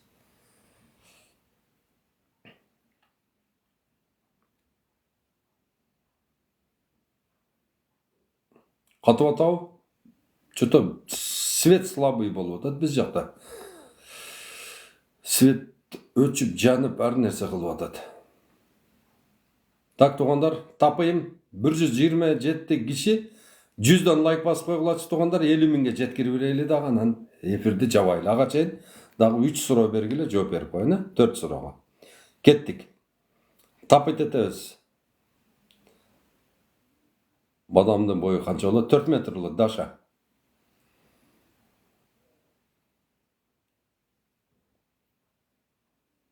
Төрт метр болот. Иса молодец, Иса басып атат, Иса, Алла разы болсун, Иса, молодец. Жамалидин, молодец. Да, ким тапыт этип атат. Да, Джонни, молодец, Джонни. Рылабадабара деген басып атат. Бадамдын көчөтүн баасы $4. Момбекте көчөт саткан нөмүр болсо бериңизчи. Бакыт Яман зээндүү бала экенсиң да. Мына сага дагы бир жолу. Яман зээндүү экенсиң сен, молодец. Бадамга сулуу жер керек, ооба керек, сулуу жер керек. Эмнени банкка беребиз дедиңиз? Векселди беребиз. Вексел. Баалуу кагаз беребиз. Аз барды күтүп атат. Эртеге чыкканда эле башталат, Кудай кааласа. Лабыз иншаллах. Азыр намазга дарат алайын. Ассаламу алейкум. Ассалам. Бадамдын көчөтүнүн номери керек. Так, мында дагы бир зээндүү чыкты. Ага дагы берип коелу. Мына ушул номер. Ушул бадамга. Чалгыла ушуга. Ош көчөт холодильник. Жалалабад көчөт холодильник. Полный жобы. Джонни, молодец, Джонни. О, Джонни. Абдулла Ташиевич дейт Абдырасыл. Эмне болду Абдырасыл? Абдырасул. Тапайым. Валейкум ассалам. Жаныбек, кайракы бадам көчөт бар. Вайро макако деген. 4 жолу суу куясың. Сиз катып жатасыз, ошо бизге көрүнбөй калды дейт. Дагы бир жолу таштап атам мына. Эми көрүндүбү? Эми Закрепте турат. Көрүнүп атабы Закрепте? Бакыт, көрүндүбү? Закрепте турат. Таласка эмне десек болот? Таласка алма, алмурут, слива, так. Анан клубника, малина, карагат.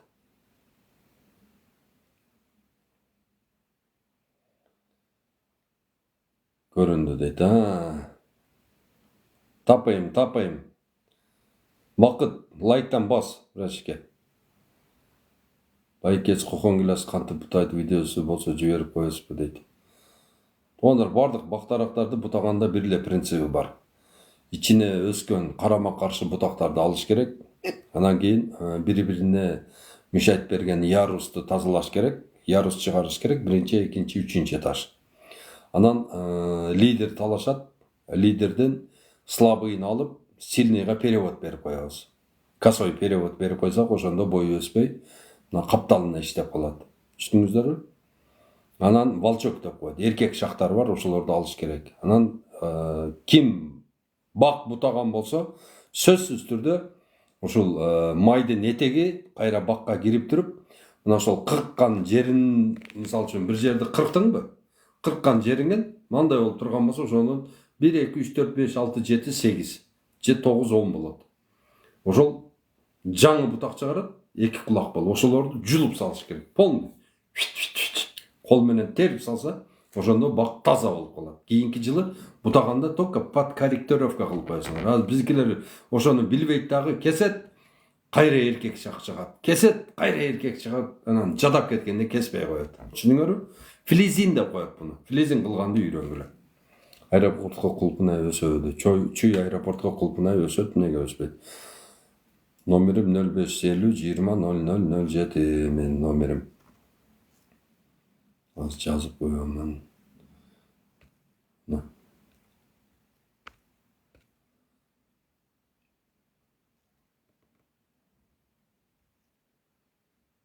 Бишкектен бактарды кайсы малда бутайт дейт. Бир аз эртерээк Бишкекке. Волчок кандай болот экен? Тикке өсөт.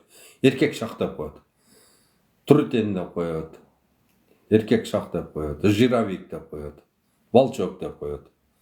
Баткенде сегмент деген айылына баргансызбы? Сегмент деген бадам тиксе болот. Домені жазды. Голубика канча жылда түшүн берет? 2-чи жылда түшүнгө кирет Голубика. 2-чи жылы уже түшүнгө кирет Голубика. Туугандар, көчөт алам дегендер эртерээк аракет кылыңыздар, жерди казгыла. Көчөт качпайт. Жерди казгыла. Жерди дурустап казып анан келгиле.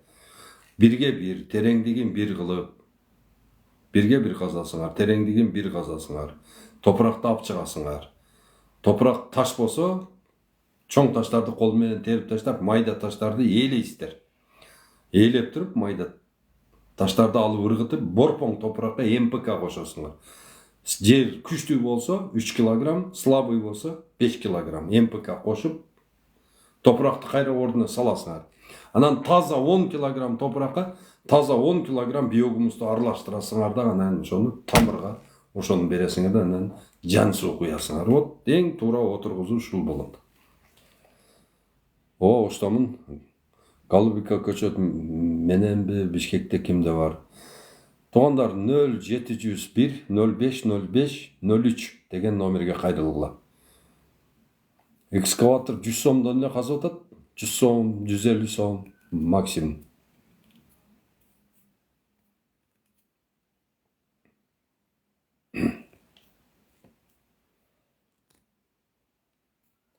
Vay молодец. Молодец.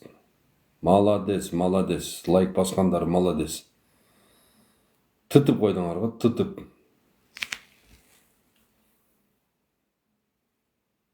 Голдбей дейді. 13-түк алсақ та боло бадам көчөт. Болот индире. Өзүңөр барып алып кете бересиңер. Эч маселе жок. Өзүңүз барасыз, өзүңүз алып кете бересиз. Мына менин номерим. Көчөт бутай бересизби, канча убактыңыз болот чалайын дейт. Көчөт бутай албайм. Мен туугандар эсимен чыгып кеттим. Мен жалаң мотивацияда жүрө берип, менин бутай турган командам бар. Эгерде бош болсо, Алтынбек атым дейт. Алтынбек. Алла разы болсын, рахмат. Нокотко бадам килес алмай эксекпи, бириле бадам экпей арман кылып калбайбыз. Нокотко бадам килес алмай эксекпи, бириле бадам экпей арман кылбайбызбы дейт. Бадам вредительдери кайсылар? Бадам вредительдер тиле көп түшөт. Тиледан эле жакшы сактап алсаңыздар болду.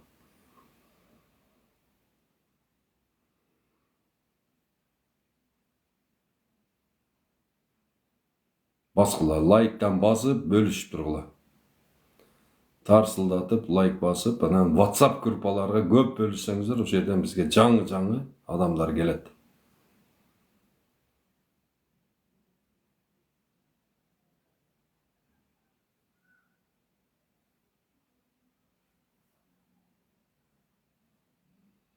Тиле кандай дарылайбыз дейт.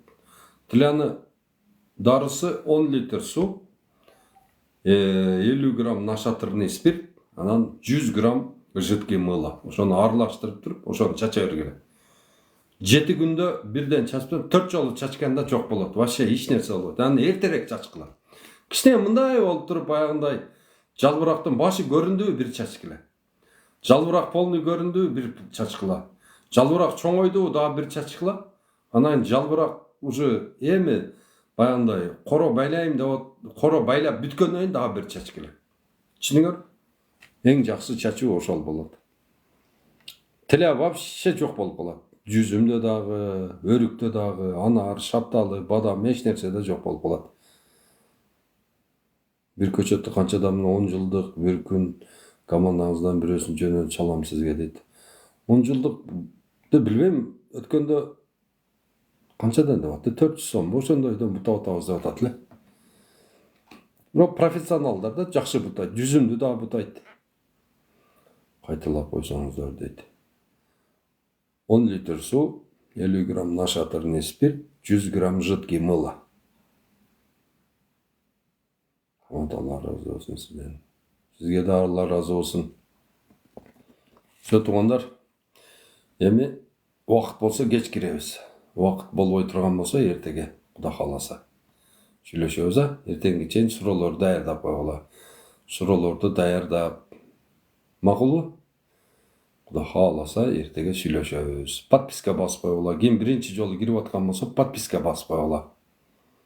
Тилеге каршы код боюнча айтып атасыз азыр дейт ооба. Мен суроом түшүнүксүз болуп калдыбы деймин. 50 сотке бадам эксек арман кылып калбайбызбы аралаш дейт. Эркайым 50 сотке бадам эле эгип ташта болду, эмне арман кыласың? Эмне арманың болот? Сен эгер 50 сотке. Аралаш эккиң келип атабы же? Аралаш эксең деле боло берет. Так 330 көчөт боло турган болсо, ошонун 100-ün бадам кыл, 100-ün анжир кыл, 100-ün гилес кылып кой. 30-уну анан галап ал деген алма бар, ошону эгип ал. Фундук бар, фундук туугандар. Фундук заказ менен келет. Мына номерде сохранить этип алгыла, мына. Ушул номерге чаласыздар. Мына болсо менин номерим. Канча болсо, суроо болсо кайрылгыла.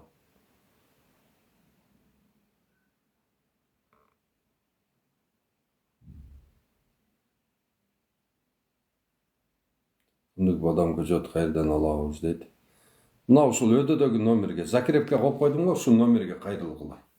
Фундук, бадам 0550 20 0007. Система жаздырып айтат менин номерими. Жөнүнө жазып алгыла 0550 20 0007. Все, ассаламу алейкум. Тынч болгула.